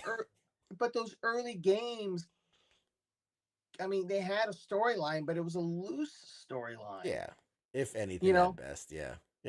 it's the same thing with you mentioned Van Damme's Street Fighter. My mind immediately goes to Double Dragon, Mortal Kombat. Oh, First of all, Mortal Kombat. I loved Mortal Kombat. Now, The Mortal first Kombat one. Annihilation, that was a piece of The hot second one garbage was kind of trash. The Yeah. first one, yes, the first one was great. Yes, yes. Mortal Kombat. The soundtrack alone. Mortal Kombat. That was what was up, man. Loved it. Loved it. I used to have a button for that. I gotta remember what I did with that button. Which also brings me to Spawn. Spawn. Like, we're talking 90s movies, adaptation wise. Loved Spawn. I was a huge Spawn fan. So here's the thing. One, that one was deeply involved Todd McFarlane. So you can't say anything about it as far as departing the source material because the Todd father was involved. Two, when you talk about Spawn the movie, you've got to talk about Spawn the animated series. Did you ever watch that? Oh yeah. Oh yeah. Oh yeah. And like, you know, and what has it been? Like 10 years or so? McFarlane's been trying to get the Another next Spawn off movie. the ground, yeah. Yeah, I don't know. He's At promising this point, it. Here's the thing. I don't think it's for a lack of trying. I think Todd's gonna he's gonna get that out eventually. Now the problem's gonna be has everybody that was Spawn fans that bought Spawn 1 in what 90. Yeah, that's late 90s. I thought it was late has 90s. aged out. Probably that's gonna be that's gonna be his own. No. Yeah, No. I mean, I will go. I went and saw Spawn in the theater and was like, hey, I was rocking that soundtrack too. Oh my god, that soundtrack. Dude, that was the best thing about those movies. The soundtracks were just legit, man. What happened to just really good soundtracks? They just don't have them anymore. Just don't have them anymore. Good movie soundtracks. If I had to give you like my top 3, The Crow is on number 1. Well, sure. Yeah. That I'm sorry. That's right there. If we're gonna limit it to the 90s, then I'm gonna say like probably Mortal Kombat's number 2, and then Spawn's number 3. No, wait, my number 2 is Batman and Robin. Oh my god. Charles says the soundtrack to Ghost Ship. I gotta remember. Oh, Queen of the Damned. That had a good one too. Damn. Yeah. Y'all taking me now. I'm gonna like whip out my boombox and start busting out some movie tunes. I've got that was my thing for a while. Like I collected soundtracks. Yeah. And I would rock out on movie soundtracks. Yeah. Oh hell yeah. Oh hell you yeah. know? Yeah, and now you know, like you get like Transformers, and they just basically put Linkin Park songs in the movie, and it's like that's the soundtrack. They just don't make soundtracks. Toy Story, great soundtrack. Yeah. Yes, Resident Evil 1 opening up a Slipknot. Yeah, man. Yeah, y'all taking me down a trip down memory lane. Anyway, I got stories. I got news stuff. You see how y'all sidetrack me like a mother. Back to the stories. Back to the news. Back to the news headlines. God bless, man. Y'all get me down tripping down these memory lane walks. It's awesome.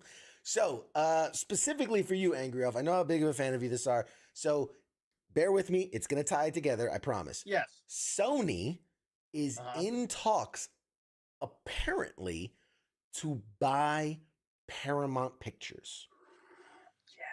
Which is huge, and if it were to go through, it's a joint bid with there's this investment firm called Apollo, so it'd be a joint bid with them. But the reason I bring that up is because Paramount has been making some announcements, and I wonder almost if they're trying to like boost their price. They're trying to boost their stock price to get a bigger bite from Sony. But recently, Paramount's been putting out announcements like crazy. So here we go. starting off with Paramount Pictures rolling out a live action, and you'll like that I said rolling out, a live action Transformers G.I. Joe crossover movie. So Let's fucking go, dude. Especially considering the fact that they teased that at the end of the last Transformers movie. Yes. Well, it was the last Transformers movie, and didn't they also tease it as, was it Snake Eyes movie or no? I feel like it was. I don't know if there was some type of tease at the end of the Snake Eyes. It might have been to other GI Joe movies, but anyway, it might be.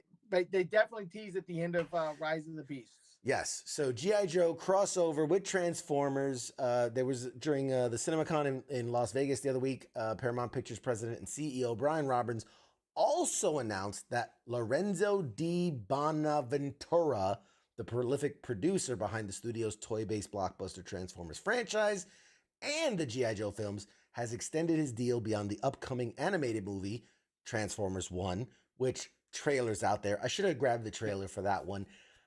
I have thoughts. We'll touch on that in a second. We'll touch on that in a second. The as of yet untitled Transformers / G.I. Joe movie is a sequel to last summer's Transformers Rise of the Beast, which ended with the secret government organization recruiting Noah Diaz and his alien Autobot allies into the G.I. Joe organization. That's story one. So thoughts on that? And also, I'd love to get your thoughts as a big Hasbro 80s cartoon fan you are. What are your thoughts on the Transformers 1 trailer that was released? I think to talk about Transformers 1 to begin, I think it's I like it, and I like it because it's not too serious. It's animated, and it's kind of kiddie in the sense that if Transformers is going to survive into the next generation, they need to start pulling in the younger fans. Mm-hmm. And so when that trailer dropped, I showed it to my daughter, and she got excited and was like, I want to go see that. And now she knows Transformers. She knows who mostly the major characters are. So she knows what's up, but she was like, I want to go see it. I've heard people kind of complain that Peter Cullen is not playing Optimus Prime. Right. We didn't see, except for one flash, we didn't see Optimus Prime in that movie. We see Orion Pax. And if you know your Transformers history, Orion Pax is the pre-Optimus Prime character before he turns into the Great Leader. Same thing with the Megatron. What they call him, the D16 character that eventually evolves into Megatron. And yes, they were friends, they were buddies, whatever you want to call it, before the whole divide and the Autobots and Decepticons had their war and so on and so forth. I think it looks cool. What are your thoughts? What are your thoughts on just the voice cast first, and then also this idea of not necessarily retconning, but actually showing us the origins that have only ever been kind of talked about loosely?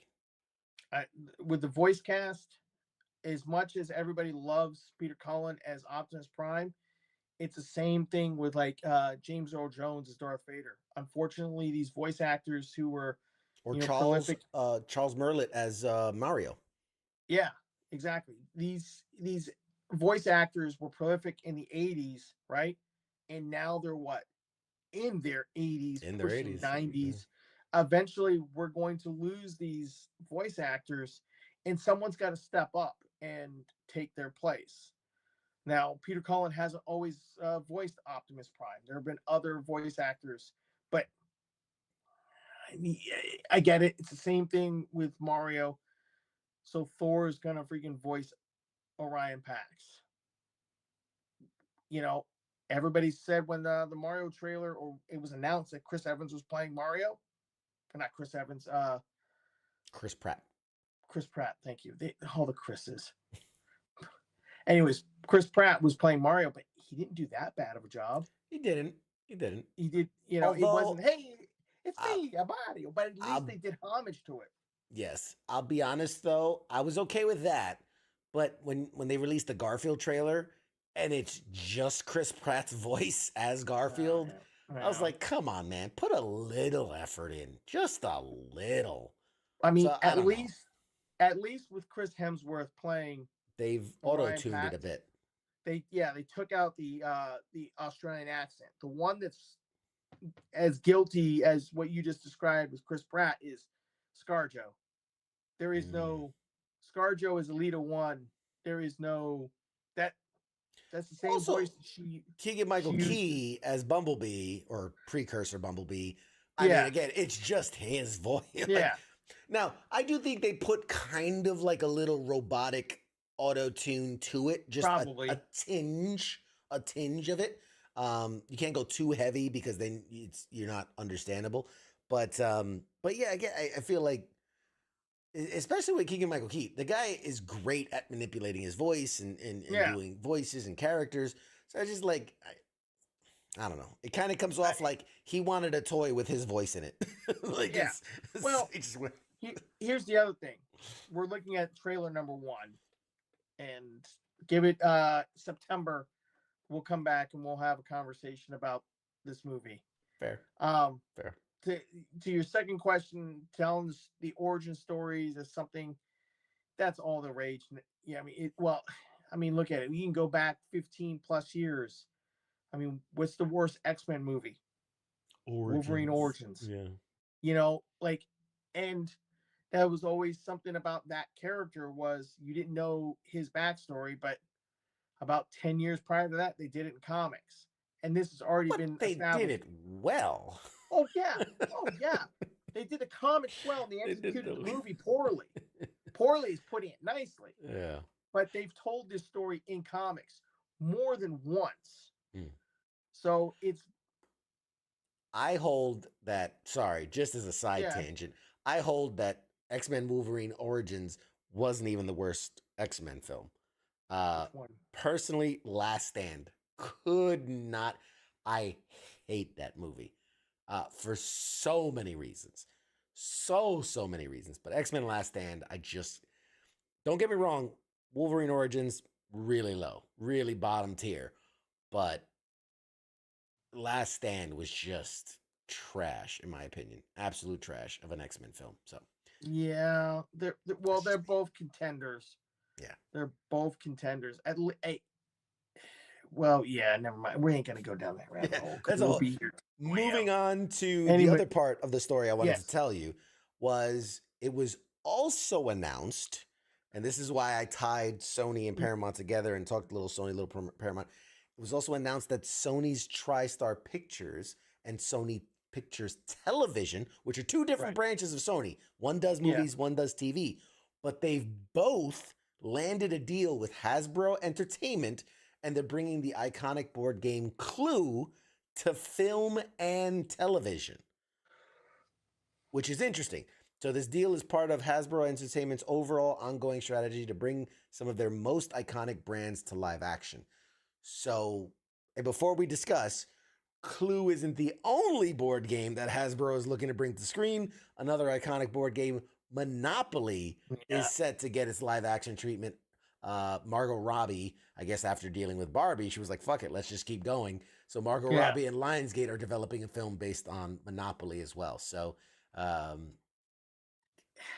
thoughts? We'll see about Monopoly. I'm gonna leave that one alone. The Clue, I will say this with Clue. Clue is one of my favorite games. My daughter and I love playing Clue. One of my favorite movies. I was getting there. That is one of my favorite movies. And I like, one of the reasons it's one of my favorite movies is it had a pretty good cast. I mean, Christopher Lloyd, Tim Curry. Tim Curry, thank you. Tim Curry was in it. A couple others, I can't remember their names. But the phenomenal part about how they did that movie was how it ended. It had 3 endings, and when it got released in theaters, depending on where you went to see the movie, you may or may not have gotten a different ending. And I never knew that because the first time I watched that movie was on TV, and they aired All 3 endings. Yeah. endings. And but it was but that it was so good because it kind of played out like how a you A sitting game of down for an Clue. afternoon playing the game, how it would come out. I know Hasbro has tried a Clue TV show in the past. A couple years back, they did a young teens version or something. I think they called it Cluedo, which outside the United States is the name for Clue, is Cluedo. But sure, let's do it again. They've expanded the Clue universe. There is and I've only seen it on the PlayStation's version of the game, but there's a second board or a second environment to play the game in. Same rules apply, but it's called Adler Island or Black Adler. But it's another resort. The story kind of ties in, and it introduces 2 additional characters, and you can play it. I like it. Clue. Let's do it. Yeah. Let's do it. I'm curious to see if they're going to do separate properties, right? Like the movie is one thing and the TV is something else. Or are they going to try that they're going to try the Marvel thing where like it's one universe and the movie's this and the TV series is that. I don't know. We don't have more on it just yet. My advice, and I know they won't listen to me, but if it was my advice, they're watching. Go ahead. Do separate universes. Right. I think the biggest problem that Marvel is having, and I'll say this and we'll move on, is the idea of homework. If you're a casual Marvel fan and you don't have Disney Plus, or you don't sit there and watch it religiously like some of us do,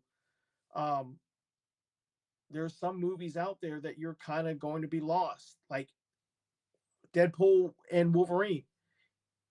Unless they do a really good job in the first opening moments of that movie to explain the TVA. If you haven't watched Loki season 1 and or 2, you're not going to know who the TVA is. Take it a step further. Think about the kid who was maybe 11 or 12, or even 10, and saw Iron Man 1. Yeah. And that was his first superhero movie, right? Yeah. And has been a die-hard since that movie. And now they're going to introduce the entire Fox cinematic universe.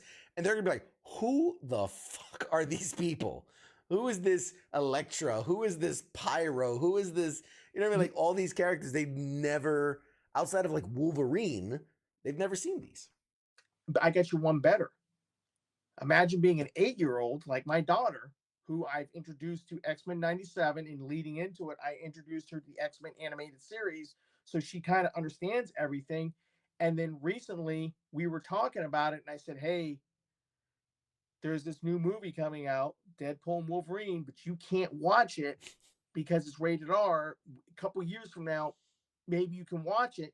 And she's kind of like, okay, so they're going to do a movie. Okay. And I said, it's based off of this guy who plays Wolverine, Hugh Jackman. He's been playing Wolverine for years. There's all these X-Men movies. And she's like, there's X-Men movies?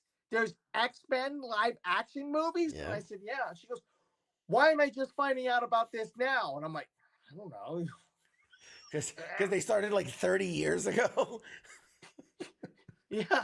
And she's just like, so when can I watch those? I'm like, they're all on Disney Plus. Go watch them. Yeah. That won't screw up an 8-year-old watching the original X-Men movies. No. My kid is no.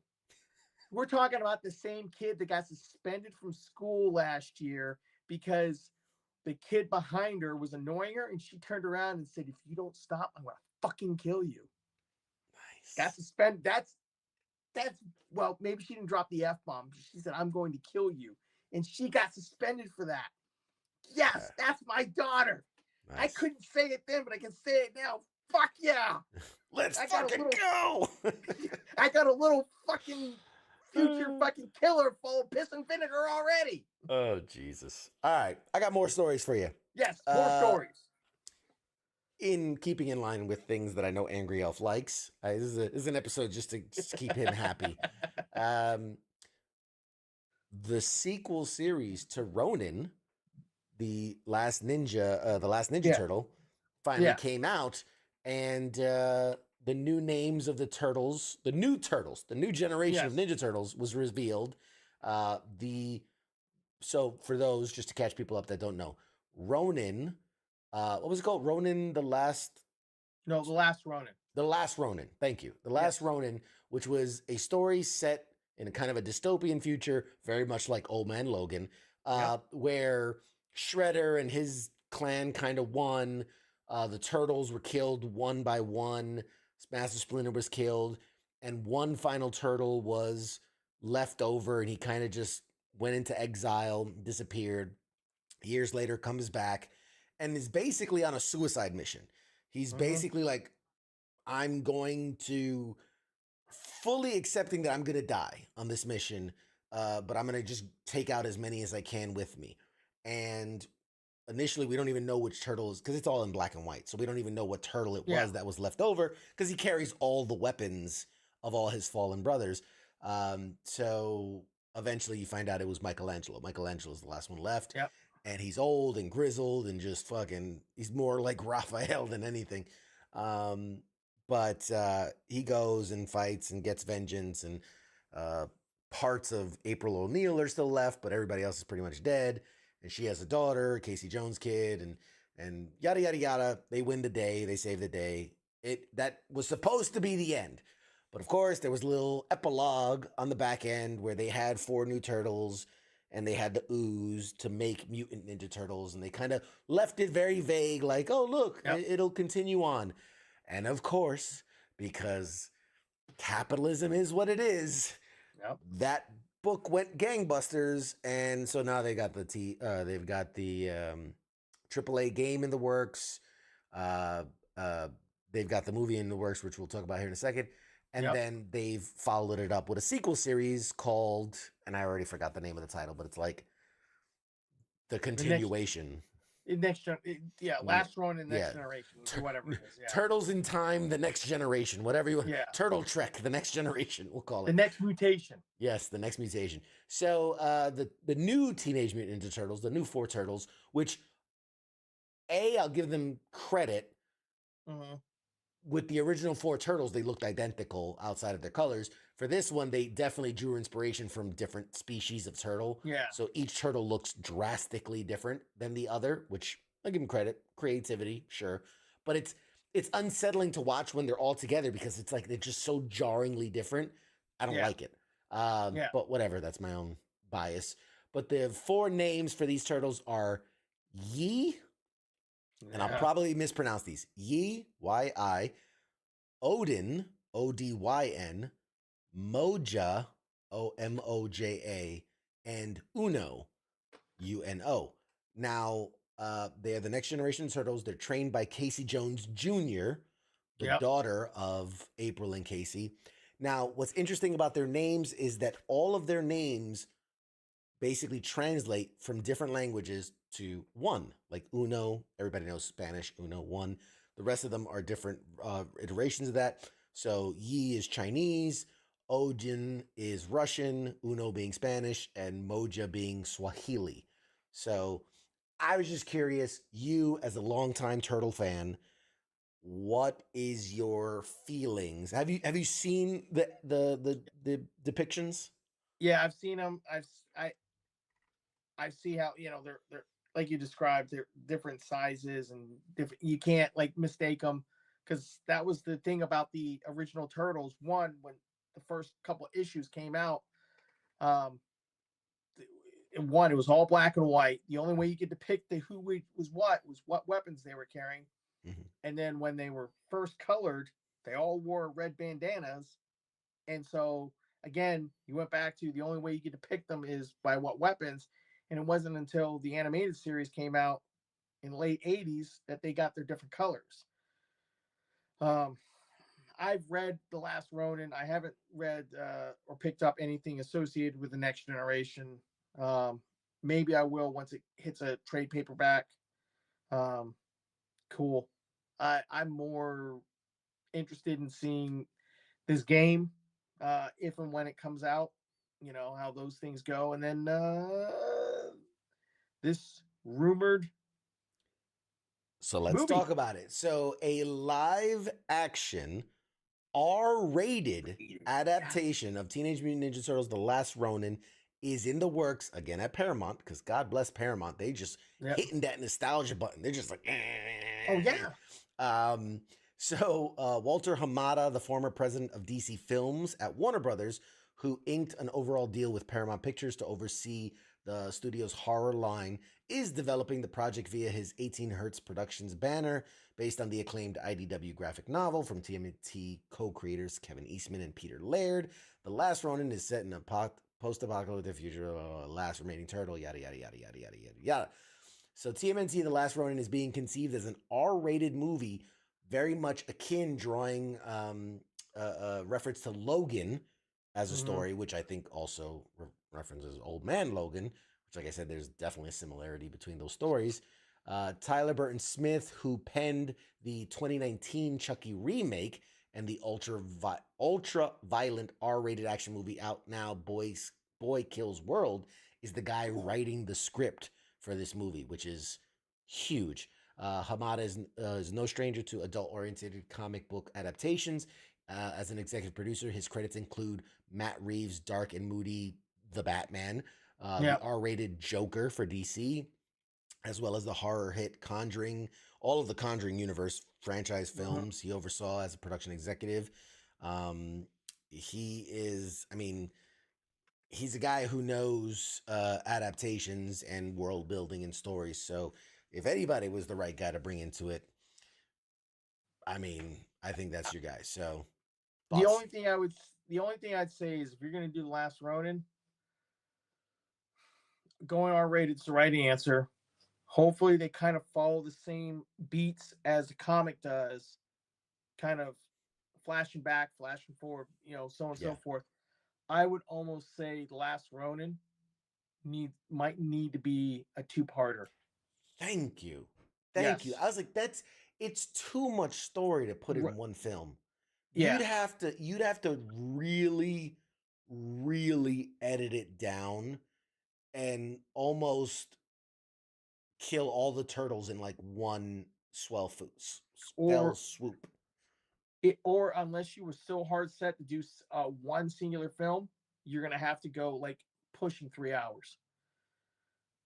Yeah, you know what I mean? 2.5. So 2.5 but plus.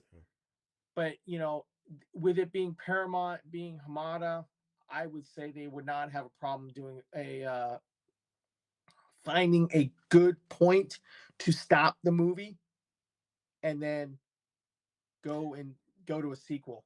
I think within the story, I think there's a great actual stopping point. And it lets you really build to a crescendo, because within the story, it's kind of Michelangelo like going in there guns blazing to the point where he makes it to the final boss, basically gets his ass whooped, falls into the sewers and decides, you know what, fuck it, I'm just gonna kill myself. He's like, I'm on death's door anyway, he's just gonna go out. And I feel like that would be a really cool stopping point, because then the next half is him kind of finally accepting help, because the first half is him just like, I'm gonna do it on my own, I'm gonna do it on my own, do it on. And so him finally accepting help, building his way back up, and then like all the major fighting and going to the end. And they can't do this whole, the other three turtles die, one single battle, because that's not how it goes. And they were part of the reason that they fall is they were separated, Mm-hmm. you know, Yeah, they were and split up. so Yeah. and and and those their deaths are not they yes going R-rated because like for instance Raph's death I think Raph out of all of them gets it the worst. See that's tough. I feel like he goes out like a boss because he throws He does. himself into just an Yeah, absolute brouhaha, whereas yeah, like Donatello just gets blown up and it's there's nothing to it. right. Or yeah, was it Donatello? Yeah, Donatello Uh, got blown. Leonardo's with Splinter in the end.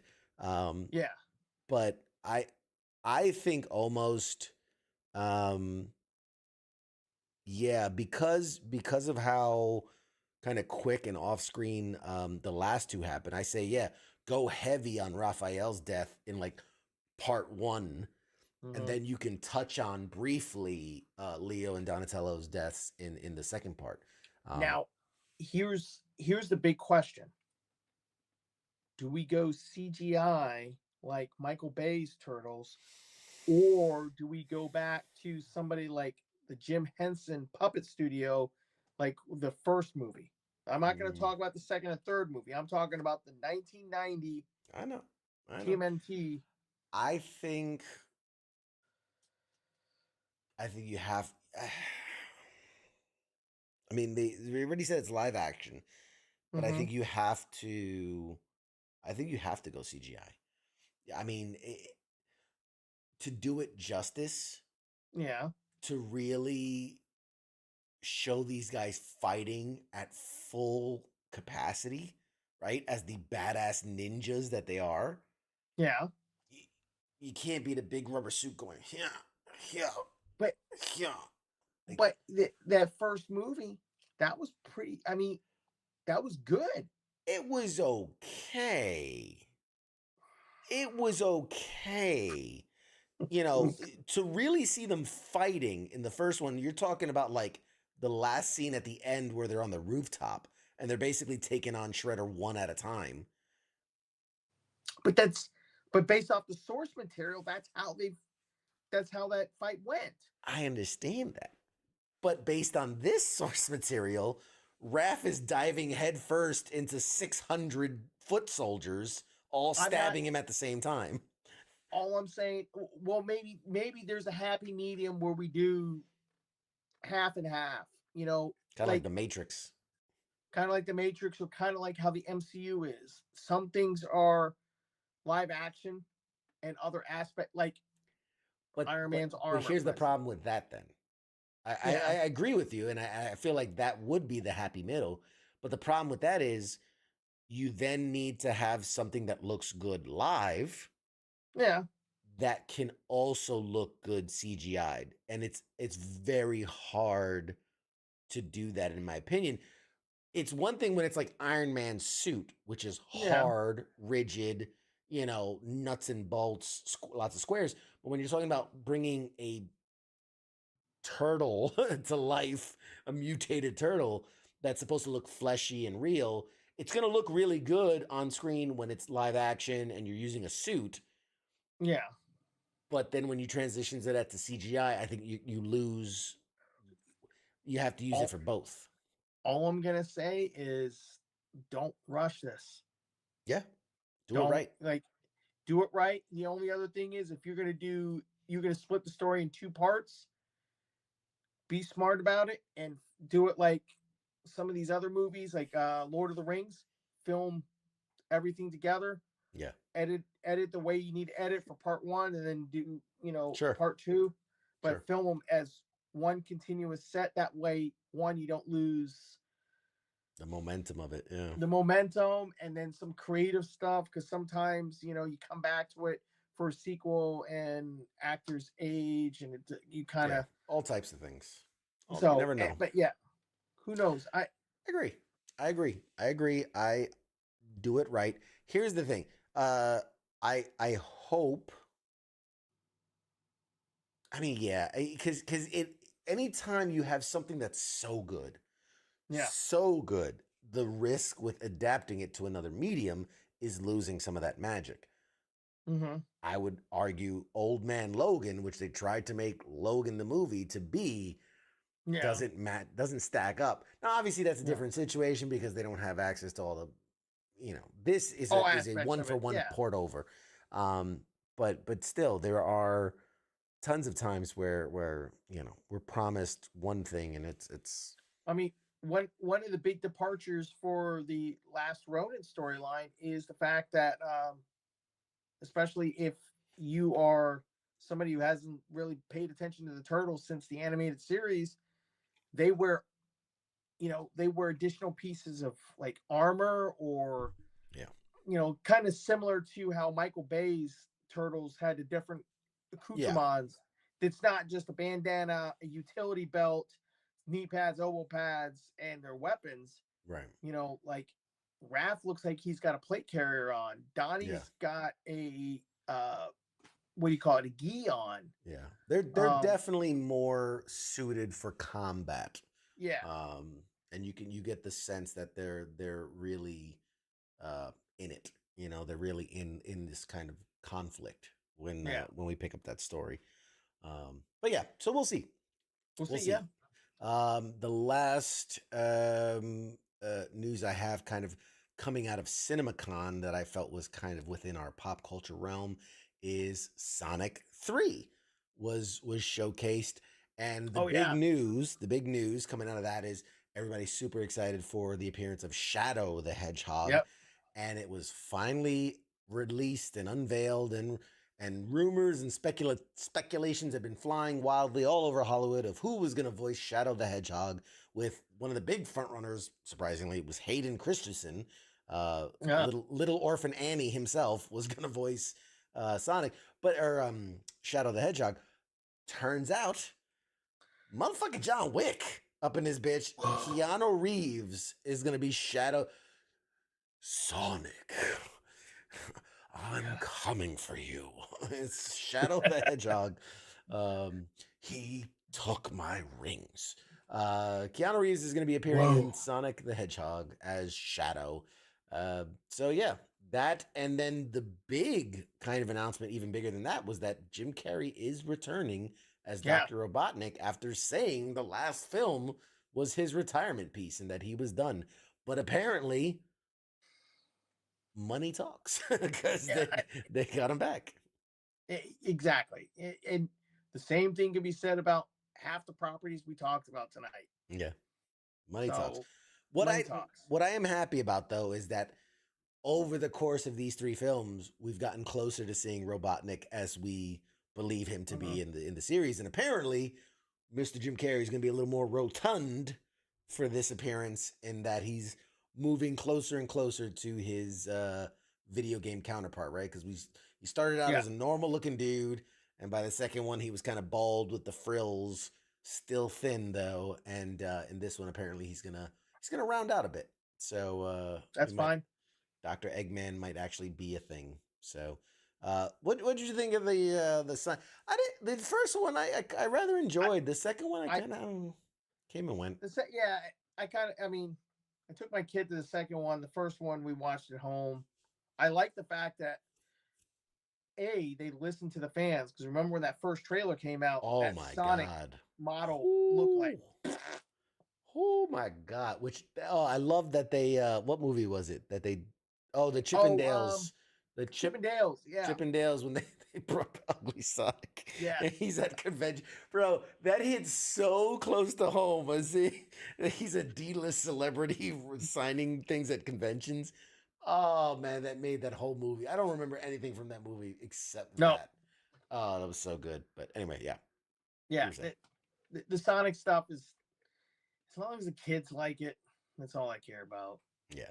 It's at the end of the day, look, we feel like these are for us because we grew up on these properties, but the reality is they might have been initially created for us, but they're not for us anymore. No. They're not. They're for a new generation. It's how these that's the whole thing. Like how these that's how these properties are going to stay, for relevant. Forever. Yeah. You've got to, if you're a fan and you want to keep these things going, you have to introduce them to your kids. You have to, it's um I look at it like James Bond, right? yeah. It's the idea is that it transcends generations, and Hmm. each generation has their James Bond, right? I mean, we grew up Yeah. with Pierce Brosnan, but evolved into a Daniel Craig, Yeah. and so it's not fair to say like these are ours and they're for us when it's like no.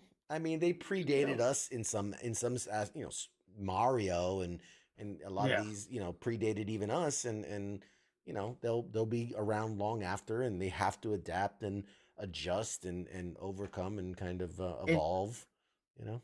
Yeah, I mean, some properties have figured it out, some properties haven't, and it kind of goes back to the whole thing we were talking about earlier with the Transformers. They've got to adapt, they've got to adjust, they've got to, tell different stories. You can't tell the same story Yeah. over and over again. It gets, what? It's why comic books retcon, right? It's why Yeah. they retcon. It's why they reestablish characters and kill them off and bring them back and all that, because You you got to tell them something different. you mentioned to talk about that. You mentioned Last Stand, X-Men Last Stand. That was your least favorite X-Men movie, and it used an element, the Phoenix saga, right? They try to retell it years later with the First Class group, right? And my daughter recently asked me about Wait, that. that might be the worst movie. Phoenix. I forgot Dark Phoenix was a movie. Yeah, That might be the worst X-Men movie. I don't know. Yeah. it could be, but the point of matter is, she asked me about it in the as she was discovering these live action movies, and I said, no, no, no, no, no. You want the Phoenix Saga? You go to the animated series. Yeah. And she looked at me. She goes, "You serious?" And I said, "Yeah, you go to the animated series. Why? Because they stayed as close as they could to the storyline, and they did a better job." I will tell you this, MCU, if you're going to go and take these X-Men and go off on adventures, I'll tell you this. If I got hired on right now to introduce the X-Men into the MCU, All right, here's your pitch. after Here's your moment. We're gonna here's my clip pitch, this and here's my send it moment. I would start with the giant size X-Men crew. Storm, Wolverine, Colossus, Nightcrawler, Banshee. That would be where we jump in. The X-Men have already been established. You had Cyclops in the original X-Men. That's where you jump in, and then you move forward from there. And I would tell my first movie, I would tell the story of Giant Size X-Men #1. That would be my first movie. And it closes with I would tell there would be some tweaking and all that stuff, but the end state would be that Chris Claremont crew that he had for that first run. That would be my crew: Storm, Wolverine, Nightcrawler, Banshee, Cyclops, Jean Grey. That's who I'd go forward with these movies. And you jump in, and they're already established. The X-Men are already established, and through that first movie, you kind of figure it all out. That's where I'd start. I wouldn't go back to an origin story. Origin stories, we've done them too many times. You can do some flashbacks. Kind of look like how did the Tobey Maguire second and third movie do it? How did they recap you from the previous movie? As the opening credits came up, you had some images that kind of basically told the story. Mm-hmm. I would do something similar to that and jump forward and go. Yeah. I think Marvel's gotten better Yeah. about not necessarily having to do an origin story. Right. I look at love them or hate them. I look at movies like Captain Marvel.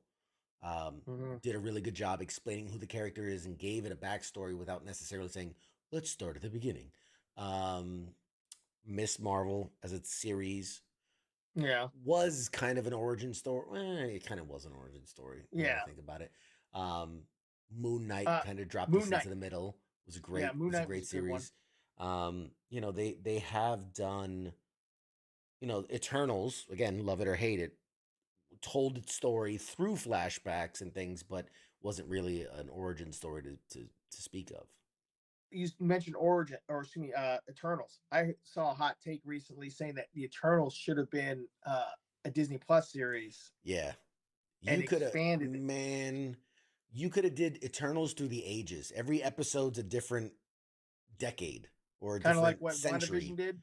Yeah, man. And I think that could have been so cool.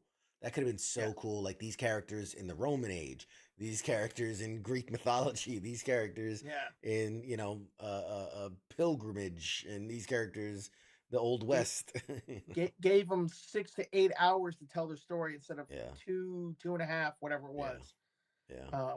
But Such good talent. Such good talent kind of wasted in that movie. Yeah. The other thing I would do with X-Men is mention him, kind of allude to him, but Magneto, I would be, because the first 7 movies that they had, Magneto was front and center. I would not bring Magneto into the story, like put him on screen until maybe the 3rd movie. Honestly, I think, and this is gonna be a hot take here, I think Wolverine needs to take a seat for a little bit. I think you finish out Hugh Jackman with this movie. Yeah. You introduce the X-Men, and you can go X-Men First Class, not necessarily like the movie. I mean like old school original X-Men, like, Beast in human form, Angel, Iceman, and you can start from there. And, not necessarily it has to be their first day, but like that is the roster. And build up to getting things like Storm, Wolverine, Colossus, Jubilee, all them. We've seen enough Wolverine. Hugh Jackman's killed it. Whoever steps into the shoes is gonna have the damnedest time trying to establish themselves as Wolverine. Without Hugh Jackman. If you start off, all right, if you start off with the First Class, or the original 5 X-Men, then when you decide to introduce Wolverine needs to get a origin, right? But scrap how they did Wolverine Origins, but have it pick up with the Weapon X storyline. Have that origin kind of be the Weapon X storyline, and like have it be that body horror movie that story was. Not have it be 15 minutes of a 2-hour movie. Have it be that, maybe establish it that he was a secret agent or whatever. But bulk of that movie is the body horror. He gets the adamantium put in, it really messes him up. He has all that cybernetic stuff hanging off of him, his battle with that bear where they're trying to control him, and he ends up breaking out. Believe it or not, what I would love is kind of, because again, the Weapon X thing has been kind of done. True. I'd like introduce him the way he was introduced in the comics, where the X-Men are called in because there's a rampaging Hulk on the loose. You know what I mean? Yeah. And you flash to the Hulk, and you see something moving in the shadows of the woods, and then fucking just Wolverine comes out of nowhere, and they go at it, and who knows, maybe he, like in the comic, he like rips him in half, and you know what I mean, and like in the whatever it is, the X-Men are like, oh my god, he's still alive, and because they don't know who he is. Yeah, they bring him back, and he like pieces himself back together. Like, I just think that'd be a really cool introduction, the way it was done. And again, you don't have to explain everything. You don't have to handhold people. Just just have him come in, and he's this guy, and he's just angry all the time, and he's an outcast and all this and all that, and like, but that could be introduced 2nd movie, 3rd movie, whatever. But I think Wolverine's had his time to shine. He's been huge, but I just think the X-Men, I saw somebody say this, the X-Men and the cartoon, especially, and now in the 97, why is it so much better? everyone really gets a chance to shine. Yeah. It's a balanced, like everyone gets their moment. And Yeah. you look at all the X-Men movies, and maybe rightfully so, Wolverine was Wolverine featuring the X-Men. Like every single movie. Every single movie. But look at X-Men 97 right now. Wolverine he fought in the first episode. Mm-hmm. He was involved in the second episode. Third and fourth episode, he kind of makes some appearances. Yeah. I don't think he was in the fifth episode, and he definitely wasn't in the sixth episode. Now, I'm assuming that he's going to be kind of involved in the 3-part season finale, because there's probably going to be a lot of fighting and all that stuff. Mm-hmm. So, but I mean, he hasn't been front and center. You barely see him, and that's why it's so good. That also adds to the mystique of Wolverine. Yeah. Right? If we don't focus on him, he's this mysterious gruff. We don't know what he's thinking, what he's going on.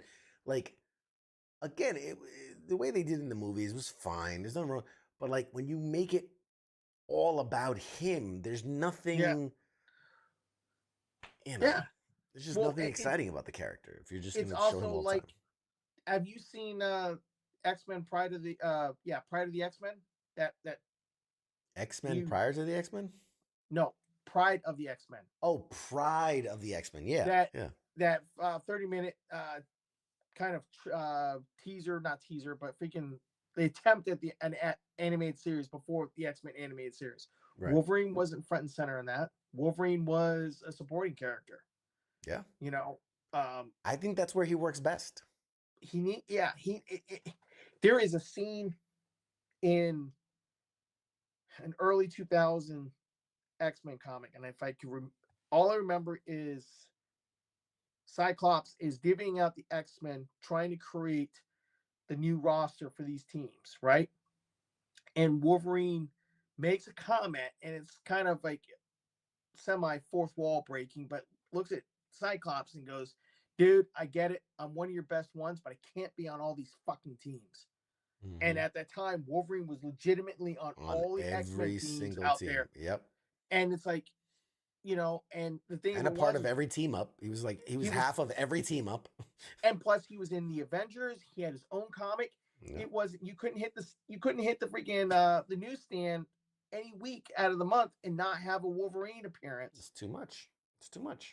You know, he's all over the place. But anyway, we'll see. We'll see how that goes. And now Deadpool's sitting there looking at me, judging me. He's like, "Don't judge me." What did you say? So yeah, well, I'm cautiously optimistic about the future of the franchises of the X-Men and the MCU as a whole and all that. So we'll see. But alrighty, we have been talking for 2+ hours. Yes. Do you have a final thought, a final thing you want to share before we are to get off tonight? I'm excited for the next couple of weeks. I'm excited for this summer. I want to, you know, there's some good stuff coming out. As much as I complain about Disney and stuff, X-Men, the Bad Batch finals out in a couple weeks, and then you got a couple more Star Wars cartoons, and then we've got Deadpool and Wolverine. Yep. I just saw a tweet too from James Gunn that Peacemaker season 2 has just started filming. So good. I was a big fan of Peacemaker. I thought they knocked it out of the park. Absolutely knocked it out of the park. Really enjoyed that series. That was a good one, and I want to see how he ties this all in, keeping that running, but everything else around Peacemaker is changing. It's interesting. It's interesting because the way he alluded to it is that Peacemaker is still canon, but not necessarily Peacemaker season 1. Okay. Like you seriously like the character is of this universe, is of the new DC universe, and season 2. Like, I don't even think they're going to call it season 2. I think they're going to call it something else. Kind of like Daredevil Born Again. I don't think they're going to call it season 2. But this Peacemaker will be because it'll come out after Superman, so it'll be part of that universe, the new universe. Yeah. And he did say that season 1, like he said, parts of it may be canon, but in its totality, it won't be canon because nothing. He said officially nothing is canon until Superman. As long as it keeps the same tone and there's some will. familiar faces, it's fine. There are familiar faces. John Cena is still Peacemaker, and a lot of the supporting cast is still in it. And he was asked about the intro because it was a very unique intro, and he said they are shooting a completely new intro. Yes, for season 2. I would say what they need to do is each season it's a different song with a different dance routine that kind of plays into what's going on that season. Absolutely. Absolutely. When they do the 3rd season, do something else. I don't know. Yeah. But all right, ladies and gentlemen, you guys know what it is, but let's toss up the you got the shows here around the station. Sunday nights is WTF Nation Radio's The Sports Bar with King and Coach. They're giving you all those sports breakdowns. I think they spent an entire episode talking about O.J. Simpson last week and about his career. OJ, he killed it. Yeah, he killed it. He sure did. Monday is the Monday edition, the aptly named Monday edition with Ice and Massey, who's a good friend of our show, and they talk all your news, commentary, discussions, what's happening in the world. Tuesdays, right here, Pop Culture Warrior with Mad Mike and Mad Mike Light. We can't talk about it. Can't talk about it. Oh, man. And our friend here, Angry Elf, thank you for being here tonight. Well, Wednesdays is the Smoke Pit. That is Radar and TZ. That's for all you smoking and joking fools, you lower enlisted, you sham shielding, wielding sons of bitches. Thursdays is Ice and Spanky on Sergeant's Time. That's all you upper enlisted folk, all you higher echelon peoples, you E5s and above. What was that? Upper enlisted, like upper class? Upper enlisted, you're like your middle upper class people. And then Fridays, obviously, closing out the week with Friday Night Freedom and all the silliness that they entail. It was a great show. All right. With that, Mr. Elf, Mr. Angry.elif, any closing thoughts, any closing parting words for the audience, anything you'd like to share, keep an eye out, or poke or prod or whatnot? Don't eat Cheetos and yank your crank. It'll turn your dick orange. There you go. Love it. All right, folks. Thank you guys for tuning in. Appreciate all of you.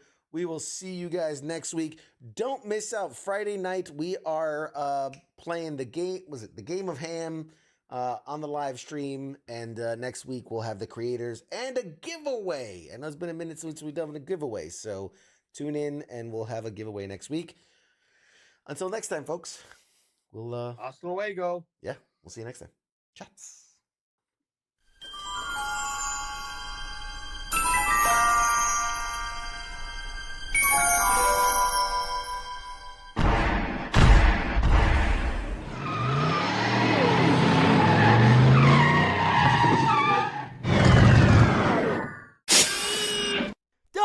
Doc! Oh, no! We're too late! We missed it! Oh, jeez, this is heavy. Oh, wait a minute. Wait a minute, Doc, I got a time machine.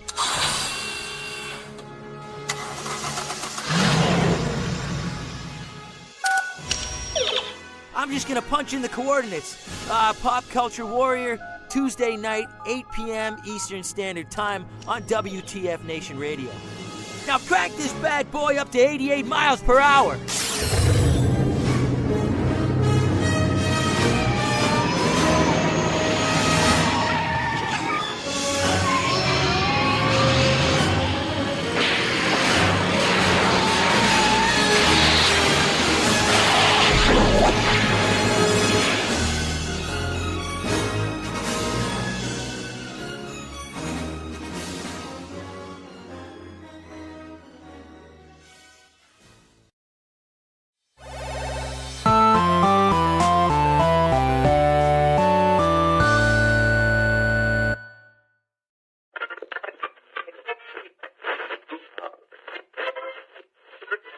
see